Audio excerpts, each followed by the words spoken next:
go, let's go, let's go. What's going on, everybody? Hit that like button on the way in, please. Let everybody know we're live.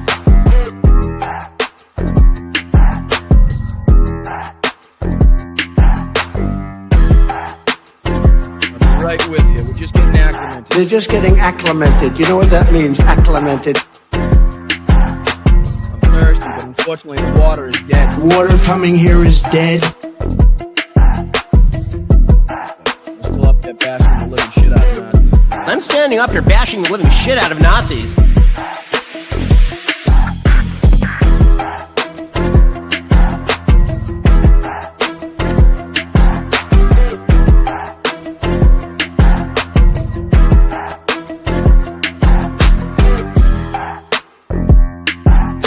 What's up, Jake?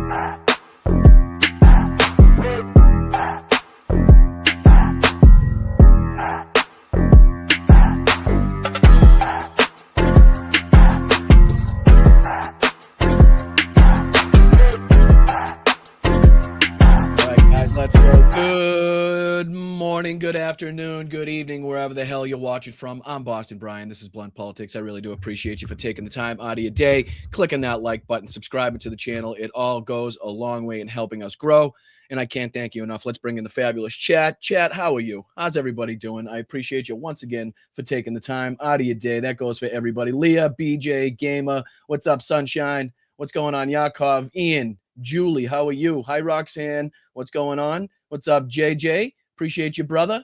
What's up, Jen? Appreciate you, William. Thank you, guys. Hit that like button on the way in. Lots to talk about today. Lots to discuss. Thank you to the mods. First and foremost, appreciate you guys. Wouldn't be able to do this without you, so I appreciate you keeping that chat a safe place. What's up, everybody on Twitch? Hello, Evie's aunt. How are you? What's going on Facebook? What's up, YouTube? What's up, Twitch? We're live on Twitch. I think we made some headway, so make sure we try to get that hype train going. I don't know if it's bits or what the hell is going on Twitch, but if you're watching on Twitch, hit that like button, share the stream, hit some bits, do the thing that you do on Twitch, because there's some things that you apparently do on Twitch that you don't do elsewhere. So do those things. It would be great. What's up, Tricenia? How are you? Hello to everybody on Facebook as well. I appreciate every single, each and last one of you goddamn beautiful people. What's going on? Hey, Jen. What's up, Jen? What's up, Chris? What's going on, Dame? All right, let's dive into a few of these ridiculous topics that we have to talk about today. As usual, it may be a new year, but we're still dealing with the same circus, the same bullshit. And of course, the question remains, is 2026 going to be the year that his heart stops? And again, like Tucker Carlson, I'm just asking questions. Just asking questions. Because seemingly with the way he's talking about his health, with the way he's lying about his health, with the way he's going against his doctor's advice, with his cankles, with the swollen hands, with the bruising on the hands, with the fucking hair that's falling out, with the, the demented rhetoric, with the incomplete sentences. There's just only a couple things that we could lead to, and hope for. Hope for. All right, let's throw a couple of these things up on the screen, guys, because there's a lot we're going to be talking about. Elon's chatbot Grok is back in the news. I don't know if you guys saw this pop up on any of your social media feeds or anywhere, but Musk's AI chatbot Grok generated sexual images of minors following a lapse in safeguards. You're going to call that a lapse in safeguards? I don't know. I'd see that's probably right along in the, follows in the footsteps with the Republican Party. What we know about Donald Trump, the cover up of the Epstein files, right? I mean, you don't get a soundbite like this from Donald Trump if he wasn't best friends with Jeffrey Epstein. For minors, do we love minors? I love minors. Well, I know who does love minors. Is apparently Elon Musk's AI chatbot Grok. Because like you see in here on your screen, they literally had sexual images of minors. It says here, Elon Musk chatbot Grok generated and shared sexual images of young girls estimated ages 12 to 16 after lapses in safeguard. Grok acknowledged the incident and said it regretted the posting of the explicit images of minors, calling it illegal and prohibited. A company could face criminal or civil penalties for failing to prevent generation of child sexual abuse material once informed, according to Grok. So that's Grok reporting the law on itself that it just broke, right? And again, it would have to be, I don't think they're putting Grok in jail. I don't think they'd be prosecuting Grok. So you'd have to go back to the leader. And again, the leader would be fucking Elon Musk. But again, isn't it just, it's so strange how all of these assholes that hang out together, all of them that were seen together with Epstein and all these high profile fucking sickos, just somehow they're always followed around by this, like, I don't know, explicit material with minors, whether it be, the priests, the youth pastors, the fucking, the Republican politicians having it on their cell phones, their computers, their laptops, what we know about what takes place on Grindr, in different areas where like the RNC is having meetings, or Turning Point's having conventions, or Donald Trump's having rallies. There's always a fucking huge uptick on what happens on Grindr. Like, it literally shuts the website down. There's so much activity due to the Republicans in that area that are trying to look for a good time. And again, no fucking judgment here. This is a judgment-free zone. We accept all and any people. But again, it's just the irony that we're pointing out of the people that, again, are bashing the LGBTQIA community, transgender individuals on a daily basis, and they themselves are have this explicit material on their phones, on their laptops, on their computers.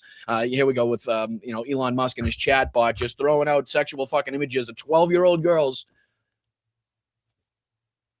Elon Musk, Donald Trump, Jeffrey Epstein, all of the rest of these people, they're all sickos. They're all the same. Doesn't matter. Lock them all up, as far as I'm concerned. Lock them all the fuck up.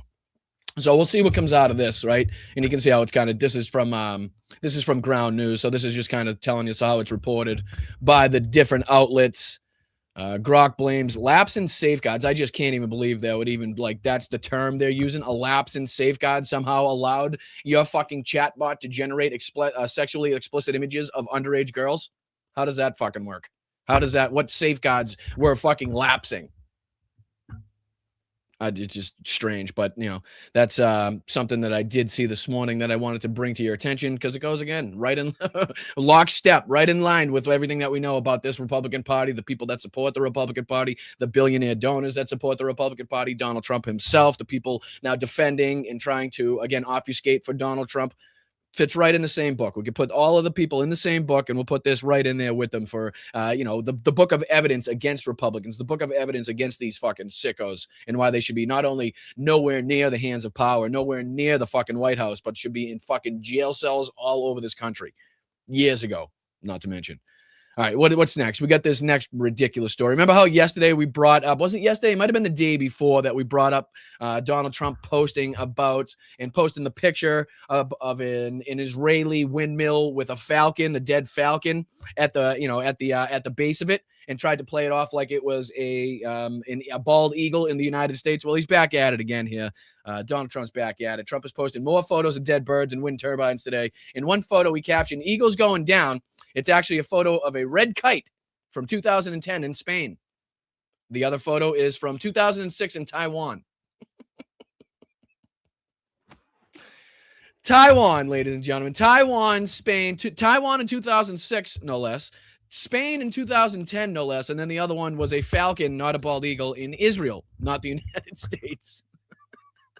But, you can say he's going crazy. He's now he's ramped up his war. He can't help himself but start wars all over the place, whether it's with Mexico, Venezuela, China. It doesn't really matter. Even the windmills aren't safe. It used to be rhetoric, but now he's turning that rhetoric up.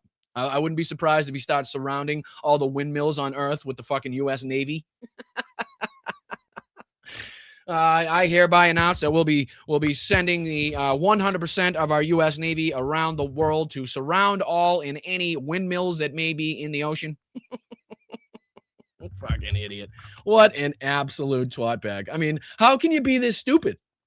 How can you be this stupid? And of course, he's trying to pass this off on. It's not like he's saying, okay, the windmills, I told you, the windmills in Taiwan are killing birds in America, right? He's trying to pass this off as if it's like the United States' problem. Like, this is an actual fucking issue that we're dealing with in the United States right now. And it's like tops on everybody's list, right? Not affordability, not housing, right? Not fucking the economy in general, but the birds from 2010 and 2006 in Taiwan and Spain and Israel that he can't identify. Again, misidentifying the bird. In one of the captions, he said, "Eagles going down." It's a fucking red kite. That's now the second bird. Now the second bird that Donald Trump has called a bald eagle, that is not a bald eagle. Quite literally the bird of the United States of America, right? The symbol of the United States of America. And it's taken Donald Trump at least 3 tries here, and he still hasn't gotten it on how to identify a bald eagle. Not only that, but how to identify a picture taken in the United States. Fucking Christ. Oh, okay. Right? I mean, it's ridiculous. I think this was coming. Yeah, this was a Midas Touch post. And I think they have a video on this. There's a couple updates that they've done on, like, you know, him talking about his health, him posting shit like this, and some of the other stuff that he's posted that kind of gives you an idea of, like, just how demented, right? How, I don't know, how sick he is at this moment in time, the things that he's actually focusing on instead of the economy, instead of affordability, instead of helping the American people, instead of stopping Russia in their brutal invasion of Ukraine. Right? Instead of stopping Benjamin Netanyahu and the IDF and the government of Israel for perpetrating their genocide and stopping NGOs from allowing them to operate inside of Gaza. I believe Israel is the only country in the world to ever stop fucking Doctors Without Borders from operating in an area. Something like that. All right. So then we got this next one too. This was from Midas Touches. This goes right in long line because we were gonna check this out the other day, but we ran out of time. A lot of the stuff that we'll be talking about today is just stuff from last night that we just kind of ran out of time because we covered the Mamdani inauguration, which was fucking awesome. I appreciate you guys for tuning in on that one. It was joy-filled. It was fucking optimistic. It was emotional. So yeah, if you haven't checked that out, go check out yesterday's live stream where we did cover the Mamdani inauguration. And again, it's just good to see that people have and can see some light at the end of the tunnel, as small, you know, regardless of how small that light may be. It just, again, it has the ability to light that fire under your ass, to be like, okay, I'm not stranded in the wilderness out here by myself with no fucking way to get out. There is a way out. I just have to continue to fight. I have to continue to call shit out. I have to continue to, fight on the right side of history and call out the authoritarianism and call out the fascism and call out the fucking, the rights that are being stripped from the American people, and call out the billionaires in this country that are stripping, the wealth and the funds from everybody in this country and just hoarding it for themselves at this point. But this was the Jack Smith deposition kind of highlights, the replays, if you will, from Midas Touch. And again, like I said, it was an 8-hour plus deposition. So we'll be having to rely, more and more on these creators and people that are diving through the whole thing. You know, Ben being a lawyer himself, he probably has, ample ability to decipher what is important, what's, necessarily not important to go over in those 8 hours. So let's dive into just a few minutes of this to get everybody up to speed on what we already know, and that, which is that Jack Smith had Donald Trump dead to rights on his facilitating and planning of January 6th. Not only that, but actually, the undertaking of the entire, fake frauds, the fraud electors, the fake electors scheme, the whole 9 yards. So let's just dive into a couple minutes of this. I told you we would, and I do not want to forget about this. There's nothing to breeze over here. This is very important that we need to continue to highlight, and I appreciate you guys for sticking with me and doing it here at Blunt Politics. Please hit that like button. Again, I'm Boston Brian. This is Blunt Politics, and here's just a kind of a recap from Midas Touch of the Jack Smith deposition. On our YouTube page, I recommend you watch the full video deposition, but I want to give you some of the explosive highlights right here in case you can't watch the full video deposition. But again, my recommendation is you go and watch the full deposition. Here, Special Counsel Jack Smith is being cross-examined about whether Donald Trump's statements that the election was stolen or that he won the 2020 election is simply protected First Amendment speech. And Special Counsel Jack Smith says when you use that to engage in conduct to try to tamper with the results of the election, it's no longer protected anymore. It's a criminal conspiracy. Here, play this clip. As I sit here right now, I can't remember specific conversations. I do remember that we knew that a sort of First Amendment defense would be part of the case. And I think when I mentioned to you earlier about how to frame the case, we wanted to make clear that this was not about trying to interfere with anyone's First Amendment rights, that this was a fraud. And as you know, under Supreme Court, I have to admit, I understand definitely the importance of this. I understand, highlighting this and reiterating the evidence against Donald Trump from this time frame. But this is just so fucking incredibly frustrating to watch. Something that we saw happen with our own eyes, something that we saw the reporting on, something that we saw the evidence on, something that Jack Smith was had Donald Trump dead to rights on. And again, it fucking slipped through the cracks. It slipped through our fingertips. Fucking Merrick fucking Garland, right? And it's like, to sit here and watch this back and hear the shit that we saw with our own eyes, and to see that he had the fucking evidence, it's so fucking frustrating, right? It's so angering right now that we have to sit here and be like, well, this is what should have happened. This is what could have happened. This is the evidence that the fucking, the Jack Smith did have against Donald Trump. But, unfortunately, he slipped through the fucking cracks once again. Precedent fraud is not protected by the First Amendment. And so in my mind, it was important to make that clear in the indictment. And that's why when we litigated this issue before the district court, we prevailed. But the president's statements that he believed the election was rife with fraud, those certainly are statements that are protected by the First Amendment, correct? Absolutely not. If they are made to target a lawful government function and they're made with knowing falsity. No, they're not. That was my point about fraud not being protected by the First Amendment.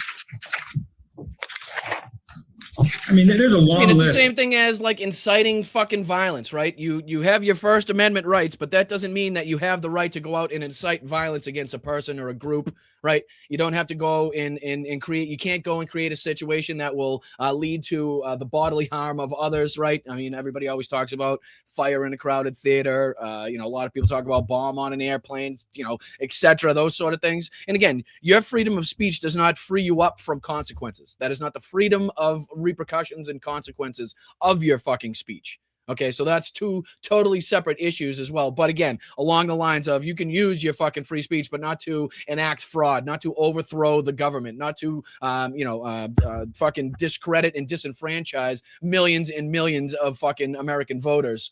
That's not covered. That's not protected, as we knew at the time. Of disputed elections. I mean, the election of 1800, 1960, year 2000, where candidates believe they were wronged by because they lost. And there's a long history of candidates speaking out about they believe there's been fraud, there's been other problems with the integrity of the election process. And I think you would agree that those types of statements are sort of at the core. Right, but can you explain to me the last time where that rhetoric actually resulted in the immediate action of not only the fake electors scheme, but also the sending of his entire fucking base almost to the Capitol, the storming of the Capitol, the building of a gallows. They had a fucking noose chanting, "Hang Nancy Pelosi, hang Mike Pence," right? People died on that day. So again, you could talk about how other people have claimed fraud, have talked about it, but at the end of the day, fucking Al Gore, others that have done it, they did the right thing inevitably, right? They conceded the race. They fucking sent their letter to the opponent saying, "Hey, guess what? You won a great race. We concede over here," paraphrasing obviously, but I mean, those sort of things are not comparable to what happened and took place on January 6th, and how far not only the rhetoric talking about fraud went, but the actions behind the scenes, right? The phone calls trying to pressure election officials all over the country, right? Again, the fake electors scheme and how far that went. Stealing machines, trying to get information from machines. The whole Mike Lindell, and what was that crazy lady's fucking name that he tried hiding? You guys are always smarter than me in the chat. What's the lady's name that Mike Lindell tried hiding? Because she thought she had all this information on the fucking voting machines. What was her name? Fuck, can't think of her name right now. Tina Peters. Thank you, BJ. Thank you, BJ. Appreciate you. I always know that the chats, there's always somebody smarter and more brilliant and more knowledgeable in the chat, and that's why I appreciate you guys always keeping me on my toes. Thank you so much. Sidney Powell as well, not the person that I was thinking of, but you're 100% right, George, as well, for bringing up that name in this aspect. Sidney Powell was right there with them. I mean, again, there's no comparable fucking, where are you going to go in history to have a comparable event? Right. So again, to this defense of, well, people in the past have talked about fraud, have claimed fraud, and said that they weren't treated fairly in the election. Well, yeah. Okay. So what did that lead up to? What was the end result of that? And how does that compare to January 6th? It just doesn't. And again, I know this is kind of mundane and boring for a lot of people, so I'm going to skip ahead to this next part here, because again, the rest of that clip is just the shitty defense from the other side here. So let's go on. Garland or former President Biden ever tried to influence his investigation or prosecution in any way. Again, in case people, just to refresh everybody's memory, because I know a lot has taken place. I mean, That's why I admire people like Mehdi Hassan, right? Because he has this like innate ability, this crazy ability to remember facts, figures, dates, times, events like no other on the spot, right? And it's, you know, to a point we could do that here at Blunt Politics, but there's just so much shit that has happened. There's so much fucking negativity and you know, fucking stripping of rights and things along those lines that Donald Trump is responsible for, that the Republican Party is responsible for, even little events that should be consequential. That would have been consequential in past administrations. Like those little bits and pieces and things are fucking so hard to just consistently put in a time frame and list them all off, because it would be wild if you could. But yes, Sidney Powell was the Kraken lady. Hugo Chavez saying that the votes went to Italy, then they went to Venezuela. That was that crazy lady. In case anybody's kind of forgotten about that.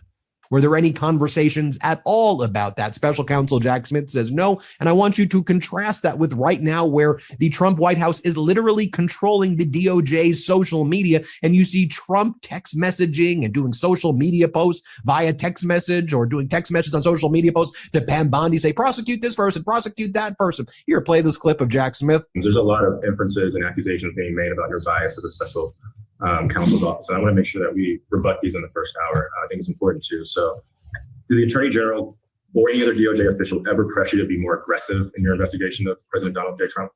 No. Did the Attorney General or any other DOJ official ever suggest that you were expected to bring charges against President Trump? No. Did anyone from the White House? And again, juxtapose this with what Ben just said and what we know about the White House quite literally controlling the DOJ Twitter account. Compare that to what we know about Donald Trump in his Truth Social posts directly aimed at Kash Patel or Pam Bondi to do this, to do that, to arrest this person, to arrest that person. This person should be prosecuted. That person should be prosecuted. You're not doing your job if this person isn't arrested. Right now, juxtapose that with, again, Jack Smith's here, his testimony. And the question is, did the president, did anybody else put, added pressure on you? Did they fucking coerce you in any way? Did they say this or that needs to happen, or that this needs to be the end result of the investigation? No, nothing along those lines. And again, compare that to what we know now about the control, the controlling nature of Donald Trump over the DOJ, over the FBI, and these different agencies. Including President Biden, ever tell you they expected you to bring charges against Donald Trump? No. When you eventually did bring charges against Donald Trump, how did you make that decision? Walk us through it at a high level, if you don't mind. Sure. It was based on the facts and based on the law. I ultimately made that decision, but I consulted with my team of prosecutors on that case, who were outstanding public servants, people with great experience in complex investigations.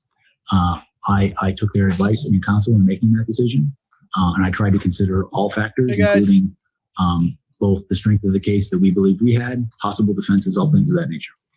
So which based on what you just said, it sounds like you made this prosecution decision based on the evidence in the law. Is that correct? That's correct. Thank you to everybody that just joined us. We're just tuning in on a couple of the highlights from the Jack Smith deposition. This is Midas Touch and Ben doing their kind of, replay and giving us the highlights, so to speak, of it. Because like I said, I've been telling everybody it's an 8-hour plus event. Some of the people have the time and the inclination to go through it all, but not everybody does. So it's probably very important to reiterate not only the evidence that we saw with our own eyes happening in front of our faces, but also the evidence that Jack Smith was ready to go with and had the ability to prosecute with, and it slipped through our fucking fingers once again. What you have done if you felt any improper pressure from a DOJ official or the White House? I think. Thank you, guys. Thank you, Sparklers. My reputation would know that would not end well. Someone trying to pressure me to move a case in one direction or the other was supported by the law. I wouldn't stand for it. And I would also say the people who work in my office wouldn't stand for that either. Next, special counsel Jack Smith's lawyer talks about getting an email the morning before Jack Smith was going to testify from Pam Bondi in the Department of Justice, saying they were refusing to allow Jack Smith to talk about anything regarding the Mar-a-Lago case, where it was alleged that Donald Trump stole classified information, because volume 2 of Jack Smith's report has not been released yet by Judge Cannon, because Trump and Bondi and Trump's DOJ is refusing to make it public, even though it should be. And they're doing everything they can to to hide it. Jack Smith's like, I'd like to talk about this, but I'm prevented to right now because of essentially an order by Judge Cannon and the DOJ's position that I can't speak about it. So you want to depose me on it. I want to let you know what went down, but Pam Bondi's refusing to allow me to speak. Watch what went down during these proceedings. Let's play it. According to the Justice Department, discussion of Volume 2 of the Special Counsel's report and any information or conclusions in Volume 2 or in drafts thereof is specifically prohibited by Judge Cannon's January 21st, 2025 order. This morning, just over an hour ago, the Department of Justice sent us an email affirming its view that Judge Cannon's order applies to Mr. Smith and that it precludes him from disclosing any non-public information that may be contained in Volume 2, including, but not limited to, interview transcripts, search warrant materials, business records, toll records, video footage, records obtained by grand jury subpoenas, attorney-client communications, and potential Rule 404B evidence. This restriction significantly limits Mr. Smith's ability to discuss the classified documents case. Nevertheless, Mr. Smith is committed to doing his best to answering questions consistent with the department's guidance. And I asked that email from the Department of Justice that was sent earlier this morning be made part of the record. And Special Counsel Jack Smith talks about how the case against Trump was built on solid evidence, and it was built on mostly Republicans who were the ones sharing Donald Trump's guilt. Here, play this clip. One of the strengths of our case and why we felt we had such strong proof is our witnesses were not going to be political enemies of the president. They were going to be political allies. We had numerous witnesses who would say, I voted for President Trump. I campaigned for President Trump. I wanted him to win. The Speaker of the House in Arizona, the Speaker of the House in Michigan. We had an elector in Pennsylvania who is a former congressman who was going to be an elector for President Trump, who said that what they were trying to do was an attempt to overthrow the government and illegal. And again, to directly combat this whole like fucking what's the word? Fucking like one-sided prosecution, right?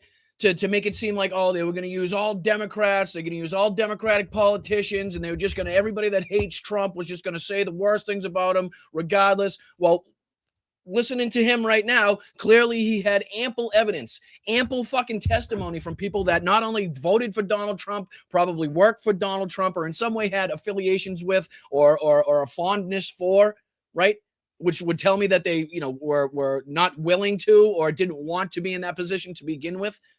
But we're still willing to be like, nope, I have information that I would like to present, that I would like to testify with, to say, nope, I saw Donald Trump do X, Y, and Z, or I heard Donald Trump say X, Y, and Z, or I saw the memo that, that instructed this person to do X, Y, and Z. From Republicans, from people that fucking supported Donald Trump, from people that voted for Donald Trump, from Republican fucking politicians. Right? I mean, our case was built on, frankly, Republicans who put their allegiance to the country before the party. And so the president got information from people he trusted on other issues. He rejected it whenever it didn't fit him staying in office. And there was a pattern. So Donald Trump, this is Jack Smith saying blatantly that Donald Trump refused to listen to any information that went against his agenda, that went against his fucking, his rhetoric that he was espousing at the time that the election was stolen. Right? He just didn't listen to it. He didn't want to hear it, didn't fucking care about it. If you had evidence, he wasn't going to look at it because it went against what he was saying on TV. It went against what he was telling everybody else to go out and say on their interviews. So this is Jack Smith right now saying that he had fucking factual evidence to combat every one of those pieces that Donald Trump would come out with in his statements and shit. In our case, where anytime any information came in that would, he could. Oh, and you're 100% right, Patu. You're 100% right. You know what I mean? And that's what I just said before. Maybe you guys popped in. It's like, this is just fucking as frustrating as it gets for me, right? Again, I'm not going to reiterate, but just to kind of refresh what I said, recap what I said. But we saw this happen with our own eyes. We knew this evidence existed. We saw this reported in depth. We saw the fucking phone calls. We heard the fucking recordings, right? We know what happened. We saw Donald Trump and what he said in front of cameras. We heard what the Republican politicians were saying, right? because of the fucking fecklessness of Merrick Garland, because of the fucking inability to actually fucking clamp down on Donald Trump for things that, again, we saw happen in front of our own fucking face, with our own eyes, listened to with our own ears. You know, we're now having to fucking watch the replay on this to reiterate and reinforce the evidence against them. Meanwhile, nothing's fucking happened, and this is just kind of like, you know, almost like a sideshow at this point, really. Because this is shit that we know, but we have to fucking bring it back up because we didn't get the fucking, you know, we didn't get to see the prosecution that was rightfully supposed to happen and should have happened. And now this is what we're fucking left with. And it's incredibly frustrating. So are we surprised? Absolutely not. This is all information that was widely out there, widely known, that it was fucking 100%, almost 100% sure that would have been prosecuted this way. But again, because of feckless morons and the inability or the unwillingness to prosecute somebody like Donald Trump, again, it slipped through our fucking fingers and we're kind of relegated to, you know, again, bringing this back up after the deposition is released and reiterating the information. Reject it, and any theory, no matter how far-fetched, no matter how not based in law, that would indicate that he latched onto that. And we were confident that we had very strong proof of that pattern. He also, not just proof, but fucking very strong proof. And it's fucking so frustrating because you know damn well Merrick Garland was privy to at least the broad knowledge that they had substantial information, substantial evidence, if not the exact and detailed information in and of itself, right? Not sure how that process kind of breaks down, but one would probably fucking assume that he had some ample knowledge to the guilt in the association of Donald Trump, the Republicans, to what happened on January 6th and in the 2020 election. Very consciously did not try to reach out to the sort of people who have the most expertise on these issues. He reached out to just people. For the sake of time, I know, I'm going to fly through just to another one of these parts here. I think it's this one right here. We'll dive into this. I think there's one more, and then we'll start getting into other stories. I know we'll probably have to do this over a few shows, so we don't make it kind of too mundane. But again, there's there's definitely a few points in this that we do have to go over, that we do need to continue to reiterate and bring up and refresh everybody's memory, right? But then again, we don't want to, miss the forest through the trees and not fucking pay attention to what else is happening as well. So let's take a look at this part, and then we'll head on to our next story, which is going to be the Republican Civil War that is ongoing. So stick around. Last point here, and again, we'll probably try to cover this over a few shows. That way, it's not too mundane, right? It's that way. It's probably easier digestible. Were made, and special counsel Jack Smith says, look, if a Democratic senator or Congress member was speaking with Trump and they were text messaging, the phone records would show that there were messages. That's all, not what the actual contents of the call were, but that a call took place. Special counsel Jack Smith is asked about the Supreme Court's decision on absolute executive immunity. Play this clip. Do you believe that the Supreme Court's decision on executive immunity constitutes an exoneration of President Trump's conduct in the months and weeks leading up to January 6th and January 6th? No. Would you just explain that for us, why you don't see that as an exoneration? For what basically, he's asked, do you think the Supreme Court ruling about Donald Trump's immunity, do you think that should give him, basically fucking carte blanche? Does that get him out of this case, wholly without any guilt or association whatsoever? And pretty blatantly, Jack Smith says, nope, not a chance. That's not how it works. That's not how the fucking world works. That's not how the law works.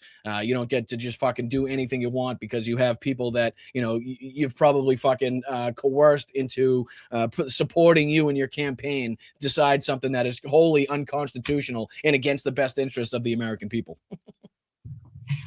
Sure. I understand the Supreme Court decision. If I just go back for a second, this was an issue we litigated in the district court. I hope you're right, Chris. With us. Like, I wouldn't be, but what are we hoping for at that point, right? Chris says, I'm feeling a slow burner coming. This is going to gain traction. I don't know how you could have more traction. I'm not saying you're wrong, and this is not to harp on you, and I appreciate your comment. I appreciate your contribution, but it's like, what are we hoping for?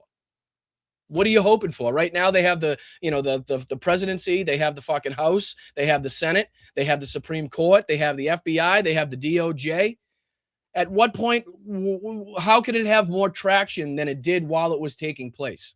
is my question. And I could 100% be wrong. You could be 100% right. And I hope you are right, Chris. I really do. I pray that you are absolutely right and that this somehow gains traction and we do see, I don't know, something come out. I don't know. You know what I mean? That's why I'm asking. I don't see how it could possibly have more traction than when it was actually taking place, when it was actually happening in front of our eyes, when we saw and heard the recordings, that type of stuff. And again, at a moment in time where the Republicans have so much control over our government, I just don't know, even if it did gain traction right now, what we would hope to see out of that. Right. You know what I mean? So appreciate your contribution. Appreciate you watching, Chris. Not saying you're wrong at all. That's just kind of my 2 cents on that comment. And, you know, thank you for watching. I really do appreciate it, man. Litigated it in the Court of Appeals. Court of Appeals agreed with us. We litigated in the Supreme Court. Supreme Court majority did not agree with us. They took a view of executive power that was more expansive than what we argued. I disagreed with it for the reasons we set forth in our brief and the reasons stated by the dissent in the case. So it'd be more like a guilty verdict in the court of public opinion. But again, I'm not sure that's not the case right now. I would probably be safe to assume and bet my money on that the majority of the people you ask, the majority of the people in this country that are of voting age and have been paying attention would rightly point to Donald Trump's guilt in January 6th already. Do you know what I mean? You know what I'm saying, though? Mayor, but it is the law of the land. And what my office sought to do and responding to that was to follow the law and see, do we still have a case? And I think the evidence that we had after that decision remained powerful. I talked earlier today about state officials who put allegiance to the country before party. Those officials from Arizona, Wisconsin, Georgia, Michigan, Pennsylvania, all those witnesses, right? All those witnesses would still be available to us. The heart of our case would still be available to us. And I think it's important to know that, well, you know, our view sounds like he's saying, like, even if they did grant Trump that stipulation, like even like the crux of his case would still be there with the representatives from these different places that he just said being on Trump's side or being, you know, affiliated with the Republican Party, and the evidence that they had would still be enough to go forth with the case. You know, if I'm gathering what, you know, he's kind of putting down, if I'm picking up what he's putting down here, it seems to me like what he's saying, like even if he did kind of grant that stipulation, that wouldn't take away the, you know, the crux of our case. We still have ample evidence that we could move forward with a prosecution on. He abused his authority in the Justice Department to effect as one way to effectuate the scheme. This was about him as a candidate trying to say he won an election he didn't win. And so having to frame this in that manner, obviously it limited some of the evidence. That's why we had to supersede the indictment. But I don't think it was an exoneration because I still believed that there was substantial evidence that would allow us to prove the case beyond reasonable doubt. Jack Smith talks about somebody just said, I hope this flips, or excuse me, I'm paraphrasing. I'm hoping that, yeah, here it is. There's Chris. I'm hoping it helps flip the U.S. blue. The U.S. is blue. The U.S. is blue. You know what I mean? The U.S. It is what it is. There are far more lefties. There are far more people on the Democratic side of things in this country. We way outnumber the Republicans or people on the right side of things. They may have the billionaire funding. They may have, you know, the corporate media organizations to make it seem like they have their fucking, you know, an equal opportunity space out there. But you know what I mean? Like we are blue. That's the scary part right now. You know what I mean? That's the fucking scary part. Message threads between Steve Bannon and Trump's lawyer Boris Epshteyn. Play this clip. Mr. Bannon made an extraordinary video basically predicting the events of January 6th on the day before. And I apologize, Chris. I didn't even know that was you saying that. I totally don't mean to seem like I'm harping on you and your comments at all. That's not at all what I'm trying to do. I apologize if it seems that way. I like I said, I appreciate you putting your 2 cents in there. I'm just kind of coming back with my 2 cents. That's all. I really do appreciate your comments, man. To discover either by interviewing Mr. Bannon or those who had knowledge of what he was doing, how he was aware of the riot before it happened? We did not interview Mr. Bannon. I believe that particular statement you're talking about would have been part of our proof. And my recollection is that we had evidence that would indicate from some point, not immediately after the election, but shortly thereafter, sometime might have been closer to December period, that Bannon, who had been out of touch with President Trump for some period of time, got back in more regular touch with him sometimes. And in fact, this is reminding me. All right, I got to admit, I'm halfway asleep on this. I got to say, I'm sorry. It's half annoying that I know the information that he's saying. I know Donald Trump's guilty. I know he should have been prosecuted. I know fucking Merrick Garland didn't do the right thing. I know we got fucking screwed as American people on this. I just, you know what I mean? It's tough for me. It's tough for me to fucking to sit through this and listen to it again, and then have to be like, okay, now what? You know what I mean? So my apologies. I'm just being 100% upfront, open, and honest with you guys. This is a tough fucking watch. It's a tough fucking watch. It really is. Even the highlights, even the reiteration of it, even giving us the fucking, the so-called juicy bits of it. It's a tough watch. It really is. It's frustrating as fuck to have been so involved in paying attention and know what was going on, and then have to fucking years later reiterate it again for what? For what hope? You know what I mean? So fuck that. I'm done with it. Not doing it. We'll pick it up. I've gone through as much as I can through today. I'm not saying that we won't talk about it and pick it up at a later date. That's not what I'm saying at all. But it's just, there's only so much that I can fucking sit through, that boring, mundane bullshit that we already know and should have been proven and should have been prosecuted already. And we should have seen the fucking results of that prosecution already. So I apologize. Like I said, I'm open, upfront, and honest with you guys at all times. And I'm just trying to continue that trend. I'm not gonna bullshit and just lie to you guys. That's it. That's just not what I'm going to do. So let's dive on to something a little bit more interesting, something a little bit more important as it pertains to, not more important, I shouldn't say, but something that's more specific to what's happening today, I should say, not only with the Minnesota fraud that continues to spread. We continue to see more creators, so-called creators, going and just banging on doors. Not only that, but we got some more updates on what's taking place in Ukraine, and also some more of, like I said, the MAGA civil war to talk about that is actively tearing this base apart. So I thank you guys for sticking with me. Like I said, we'll check up on more of that deposition on some later shows, so we can kind of get through that whole thing, at least the replays and the juicy bits. But again, that's about as much as I can handle in one fucking day. All right, let me throw this on the screen for you guys. This will be our next little adventure we're going to take. And again, we're not going to dive through too much of this, just a couple seconds of it, if a couple minutes of it, if that much. But this is, again, Nate from Valhalla, and he's talking about how Americans are sick of this America Last bullshit. Now, who's in charge right now? Like, who's leading this government right now? So if there's like some America Last policy that's being implemented, who's responsible for implementing that policy?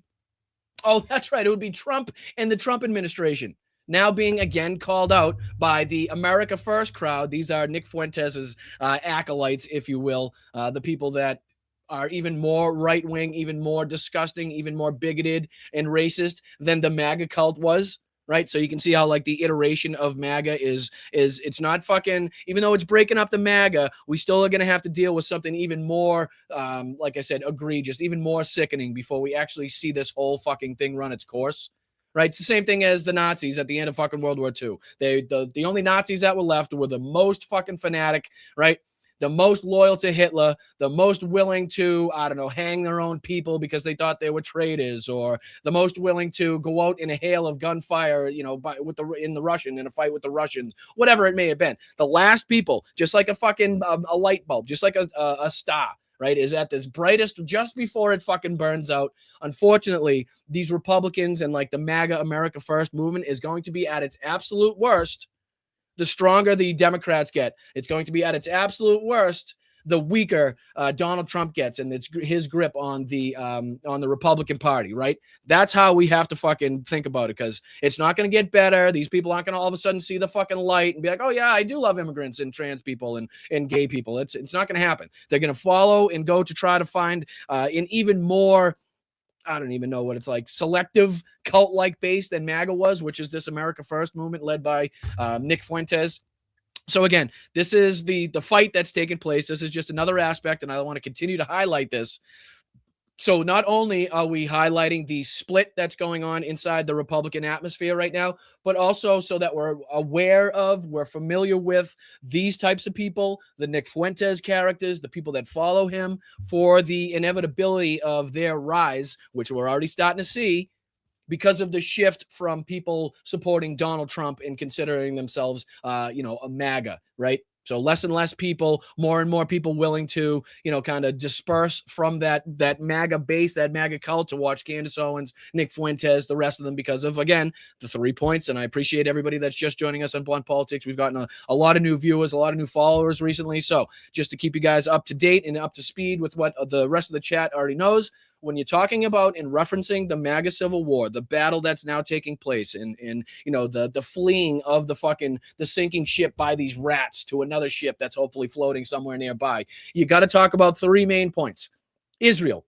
There's a pro and anti-Israel faction of the Republican base, and that's also leading to where they're picking and choosing who to watch and what side of the fight they're going to be on. There's the Epstein files. There's the Republicans that are upset and pissed off with people like Kash Patel, Dan Bongino, Pam Bondi, and Donald Trump for their mishandling of the Epstein files, for them blatantly lying and campaigning on this and then showing them absolutely nothing. And then there's the people that aren't mad about the Epstein files and don't care how they're obfuscating and engaging in one of the, if not the biggest government conspiracy, government cover-up in our fucking history. Right. And then there is the Charlie Kirk conspiracy theory kind of background on that kind of is leading to a split too. So again, that's the Candace Owens against Ben Shapiro.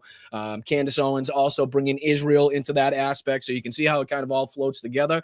And then, like, as I've been saying more recently, you can almost add another aspect into that, which is affordability, because there are more and more Republicans, more and more people that voted for Donald Trump that are upset that the prices of goods, the prices of gas, the prices of housing have not come down the way Donald Trump promised they would.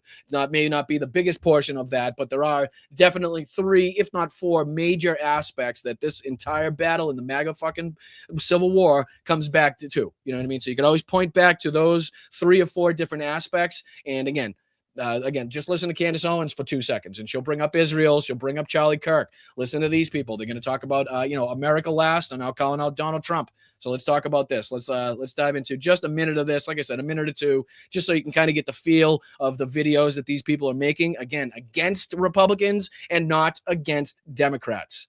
What do we know, folks? What do we know? When are the Republican commentators, when are the billionaire-funded Republican commentators at their most effective point, right? When are they most effective against the Democrats? When they're lying about Democrats, when they're lying about Democrat policies, when they're lying about the Democrat politicians, when they're all in lockstep with the same rhetoric, with the same talking points that they got down from the fucking higher-ups. That's when they're most effective. That's when they have the ability to sway the most, the most people, the most minds, the most of the masses.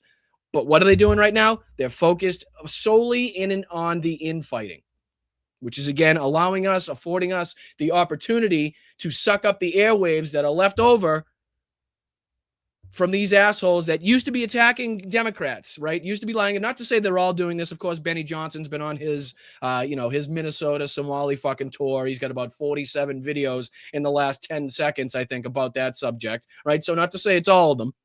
Some of them are absolutely trying to keep themselves out of this for a good reason and purposefully. But again, there are more than enough instances, more than enough accounts, and more than enough examples to point to reiterate and to substantiate our point here, where there's definitely been a switch, a change, a shift in what's taking place, and the friendships and the cohesiveness of the Republican commentators. So let's dive into just a minute of this, and then we'll dive on to our next subject. I really do appreciate you guys. Hit that like button. We're on our way to 20,000 subscribers here. You can sign up at patreon.com/BostonBrian. There's a Venmo and a PayPal just up in the corner there. All I ask for is $1 or $2. If you got it, if you can afford it, if you're in the financial position to do so, please think about doing it. And again, if it's not me that brings you the most value, please go and support the creator that does give you the most bang for your buck. So I appreciate you guys. Let me throw this up on the screen here, and then we'll get it going. So let me change that. So the Venmo is now up in the corner, just in case you didn't have PayPal. All right, let's go. And while you're paying 50% of your money in taxes and you can't afford groceries, you got talking heads like this telling you that you're the problem. It's you're a young person. Oh, man, I meant to stop it beforehand because I was going to say, do you think he's going to be calling out a Democrat? Do you think he's going to be calling out a liberal or a progressive? Nope, it's Ben Shapiro. And again, his opening line was, as you're paying more for groceries, as you're paying more for this. Okay, who's responsible for that? Who's been the president for the last year, right? Who promised you that those prices would go down the first day he was in office? afford to live here, then maybe you should not live here. And if the opportunities are limited here and they're not changing, then you really should try to think about other places where you have better opportunities. Actually, good message by the Republicans. Good message. Did you like that message from Ben Shapiro? Let's hear that one more time. I'm sorry, but because Donald Trump has failed in his mission, failed in his goals, failed in his promises to make the daily lives more affordable for the American people. If you can't afford it, Ben Shapiro says to just fucking move out of the country.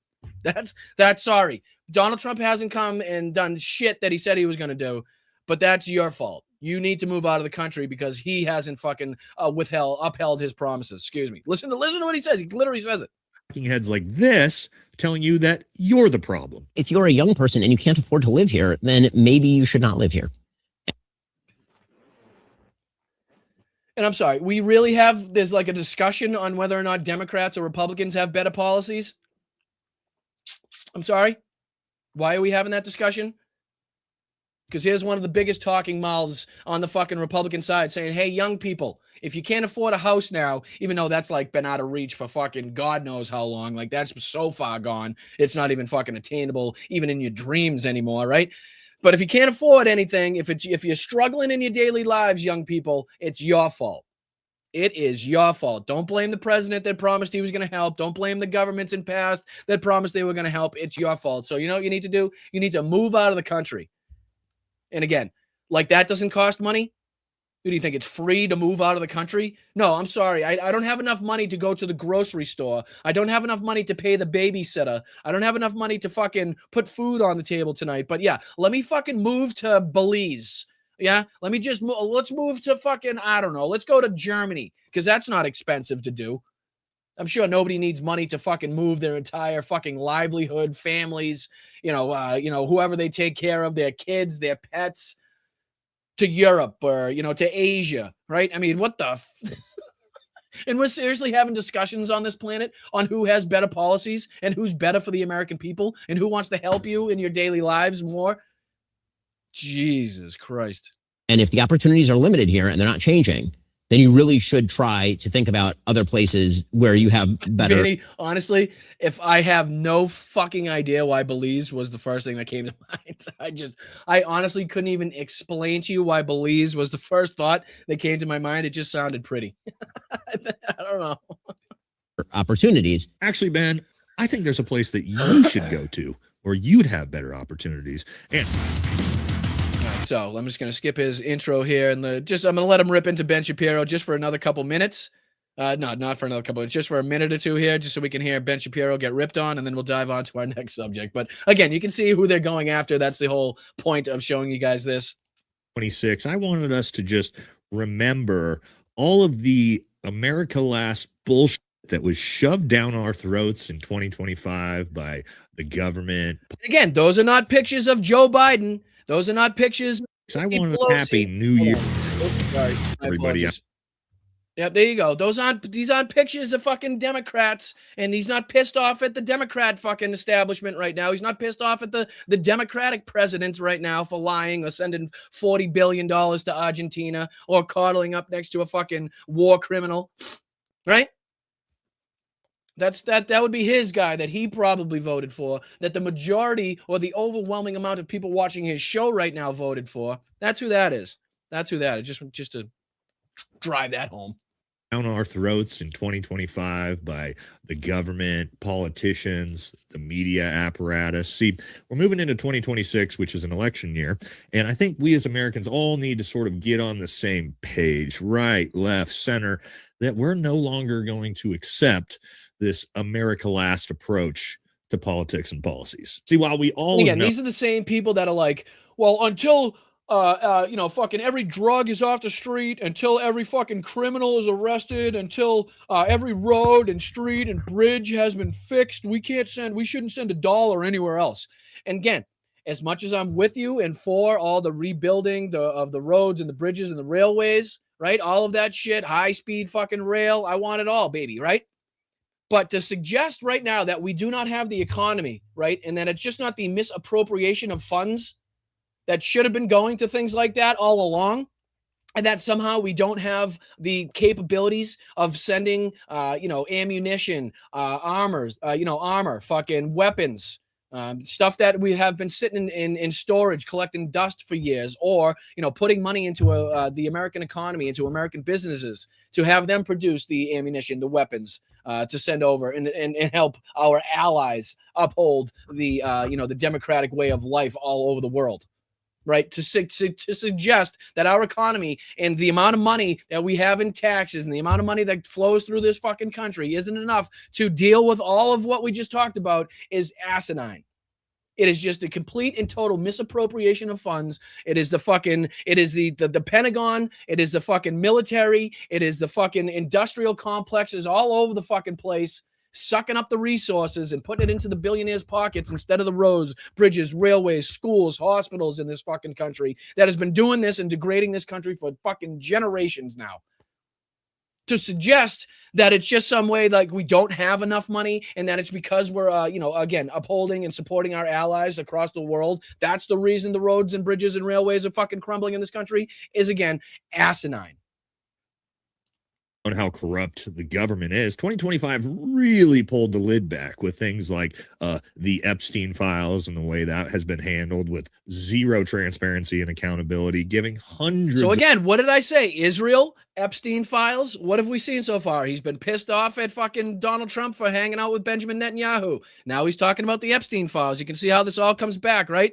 Goes full circle with these billions of dollars to foreign countries, fraud, waste, and abuse everywhere. Affordability. Okay, well, there we go. There's so they have to touch on they have to hit the old racism bigotry button, right? They got to keep their audience attached somehow, right? Crisis, housing market crisis. Everywhere you look, America seems to be. And the best thing we can do together is not let our foot up off the gas pedal and hold it. We don't need to take a look at any of his fucking bullshit in the video that he's talking about, but you can see who he's pissed off at. You can see who he's calling out.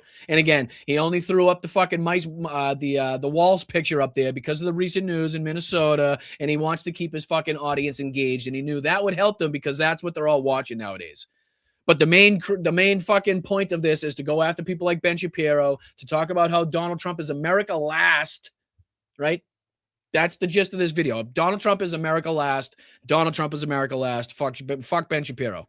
That's what these videos are pretty much about nowadays. And that pretty much sums up Candace Owens' videos nowadays too. And then, right along the same lines as what he was just bringing up with Tim Waltz there. Let's hop into this because this is another video. This is Adam Mockler now calling out the Nick Shirley bullshit of Minnesota. So this is a good little transition now that he just brought that up in his last video. So again, here's just another big creator, another person doing their due diligence, making sure that people understand that this Nick Shirley asshole is the furthest thing from a journalist. It was the furthest thing from actually breaking a news story, and that there was actually a very specific rhyme, reason, and agenda for bringing this up at this time when they did, for it being picked up by the right-wing accounts like it was, for being propped up by Elon Musk and JD Vance. Very specific reasons. So let's just dive into, again, a couple minutes of this. Really do appreciate you guys sticking with me. I want to completely hammer this home every time I possibly get the opportunity to do so that this kid doesn't not get a moment of rest. And this kid being Nick Shirley, obviously. So let's dive into just a couple minutes of this.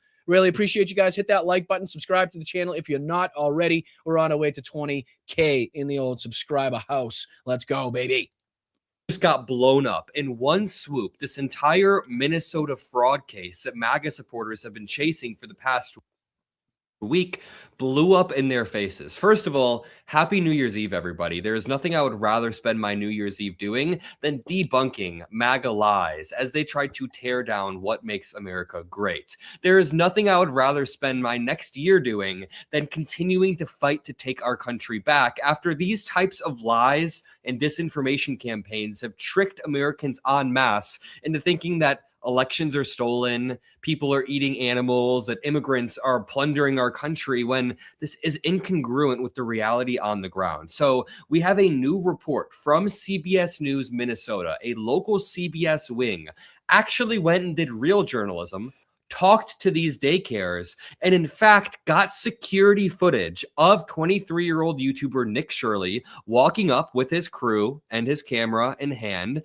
But the interesting thing is, on that same exact day, both before and after, a bunch of kids and families can be seen on the same security camera bringing their children to ABC Learning Center in this case. I'm not doxing it. They talk about it in this news segment that I'm about to play. Just for some broad context, over the past week, this video of a YouTuber named Nick Shirley going daycare center to daycare center, demanding that he sees some sort of kids or some sort of proof of kids. Honestly, the entire strategy is crazy, but Trump supporters have been using this video as some silver bullet, apparently, that there is widespread fraud within the state of Minnesota, mainly concentrated within daycares. And at first, when I saw the video with no context, I was like, this seems a little bit weird. But then I thought about it for one more second, and I realized the manner and method in which you try to investigate these things matters. You can't walk up to a door with 3 masked men and 2 cameras and just start knocking on the door requesting to see any sort of kids in the area. I love that part. That's my favorite part. That's my favorite part.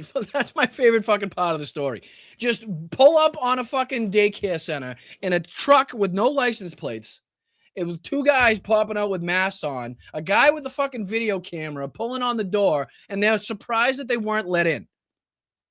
And this is going right along lines with the fucking, what I'm looking for it here on Twitter, because this has led to like an outburst of different assholes and morons thinking that they're creators on the right doing very similar things, like just showing up to a daycare center and be like, hey, show me your kids. Show me your kids. And then they're like, this place won't even show us their kids. It's like, what? Listen to what you're saying, bro. The fuck's gonna let you into the daycare center? Why do you want to see the kids? Are you really shocked that pulling up on these places and saying, hey, show me the kids isn't working? You're shocked about that? Right? So, and here's another, I'll put this on the screen. Here's one aspect of it. Here's, somebody else is in fucking News Nation. They're all showing up to different places and saying they're doing, probes and they're looking for fraud. Doesn't take much, right? Yeah, I'll type in Minnesota and we'll see what comes up. Minnesota. We'll do Minnesota. Right? Let's see here. Because it shouldn't take too long, because there's been a ton of these idiots just going and knocking on doors. Yep, this is the first idiot to do it. That's the one we just watched. Oh, there was a ton of them before. I feel like Twitter knows that I'm trying to show it. Is this another one? Nope, that's just the first one. What's this one? This is a brother on TikTok taking accountability for the amazing Nick Shirley propaganda about his mother and daycare. A very rare sight to see. Oh, and I showed you that one yesterday in Boston too. No, it was Melissa Hortman. Yeah, because they were talking about how many daycare centers there were in like the radius, the certain mile radius over there. Here's another one.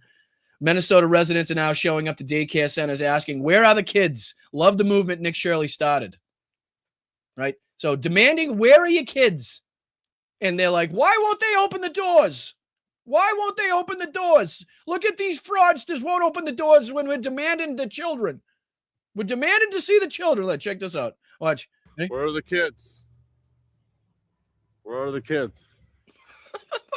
Yeah, hold on. Let me trot them right out here. Will you be here for a minute? Okay, why don't you stay right here? You got any fucking popcorn? Did you want, is there any request on what you want the children wearing when I trot them out so you could just fucking videotape them? Like, most profitable daycare.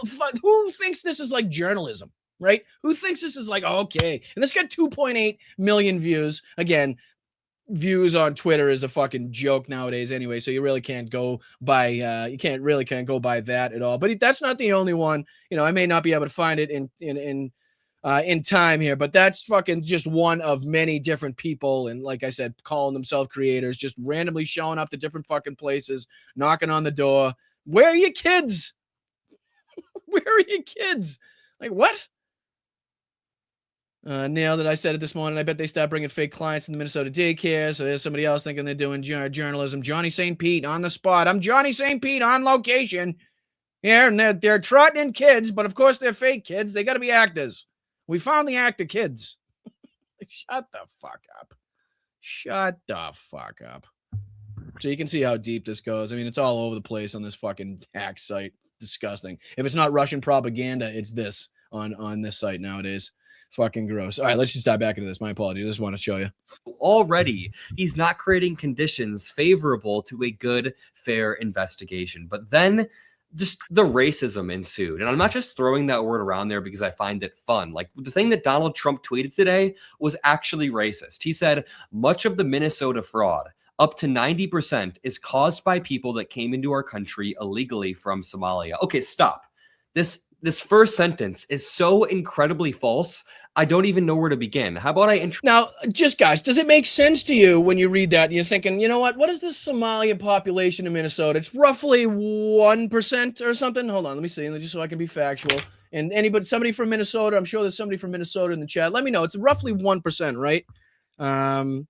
Somali population, Minnesota percentage.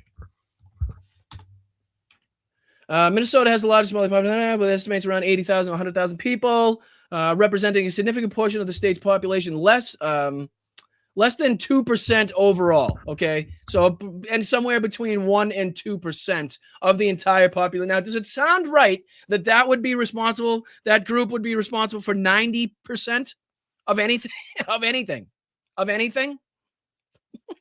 Just fucking come on. Just do your maths. Do your maths. Introduce you to Amy Block. This is the white woman who is the ringleader for the actual Minnesota fraud case that did happen. Here's the reality. There was a big fraud case that happened in Minnesota. Well, and to that point, Mark, I mean, to that fucking point, unfortunately, still to this day, there are accounts that have both active accounts on Twitter and Blue Sky. And if you go to the Blue Sky and then you go to the Twitter account, they're not posting the same shit, right? They're not posting the same shit they do on one as they do on the other. So as a political commentator, right, as somebody that has to try to put together a podcast, it's impossible and it's frustrating that I even have to continue to go back to that when in reality, these people should just be posting the same shit to all different sites so people wouldn't have to fucking, go on there to get the information. But unfortunately, there's even people that don't have Blue Skies. They don't have other Instagram sites or whatever it may be, and they're only on this as far as news or, international organizations, whatever it may be. Politicians themselves. So if you want them, if you want to see what they're saying, if you want to see what they're posting and it's not being posted on Blue Sky, unfortunately, we're still in a time and a day where it's necessary for at least a certain amount of people to have to fucking dive into fucking Nazi hell to sift through the fucking Russian propaganda to find some, to find a statement. Multiple. They were found under the Biden DOJ. Raid! People were convicted under the. Appreciate you. What's up, Rach? Hit that like button on the way in. Very much appreciate everybody that just joined us. We're just diving through a little bit more of the debunking of the whole Nick Shirley, Minnesota fraud investigation. We're talking about how that has now spread to, just random people now showing up to different daycare centers demanding to see the children. And then they're like perplexed why they're not being allowed to see the children. As ridiculous as that sounds, that's actually what's taking place. We showed yesterday on the show how they're now focusing on a certain area back where I grew up in Boston and talk about how, there's 4,000 daycare centers in a 20-mile radius, not talking about how there's 5 million people that live in the greater Boston area, a lot of which probably work in the city and need those surrounding daycares to, again, make sure they can get to work and do their, again, it's self-explanatory to me and you, but not to these morons. So again, thank you, Rage. Appreciate everybody dropping in. Hit that like button, subscribe to the channel. We're on our way to 20,000 subscribers. I really do appreciate it.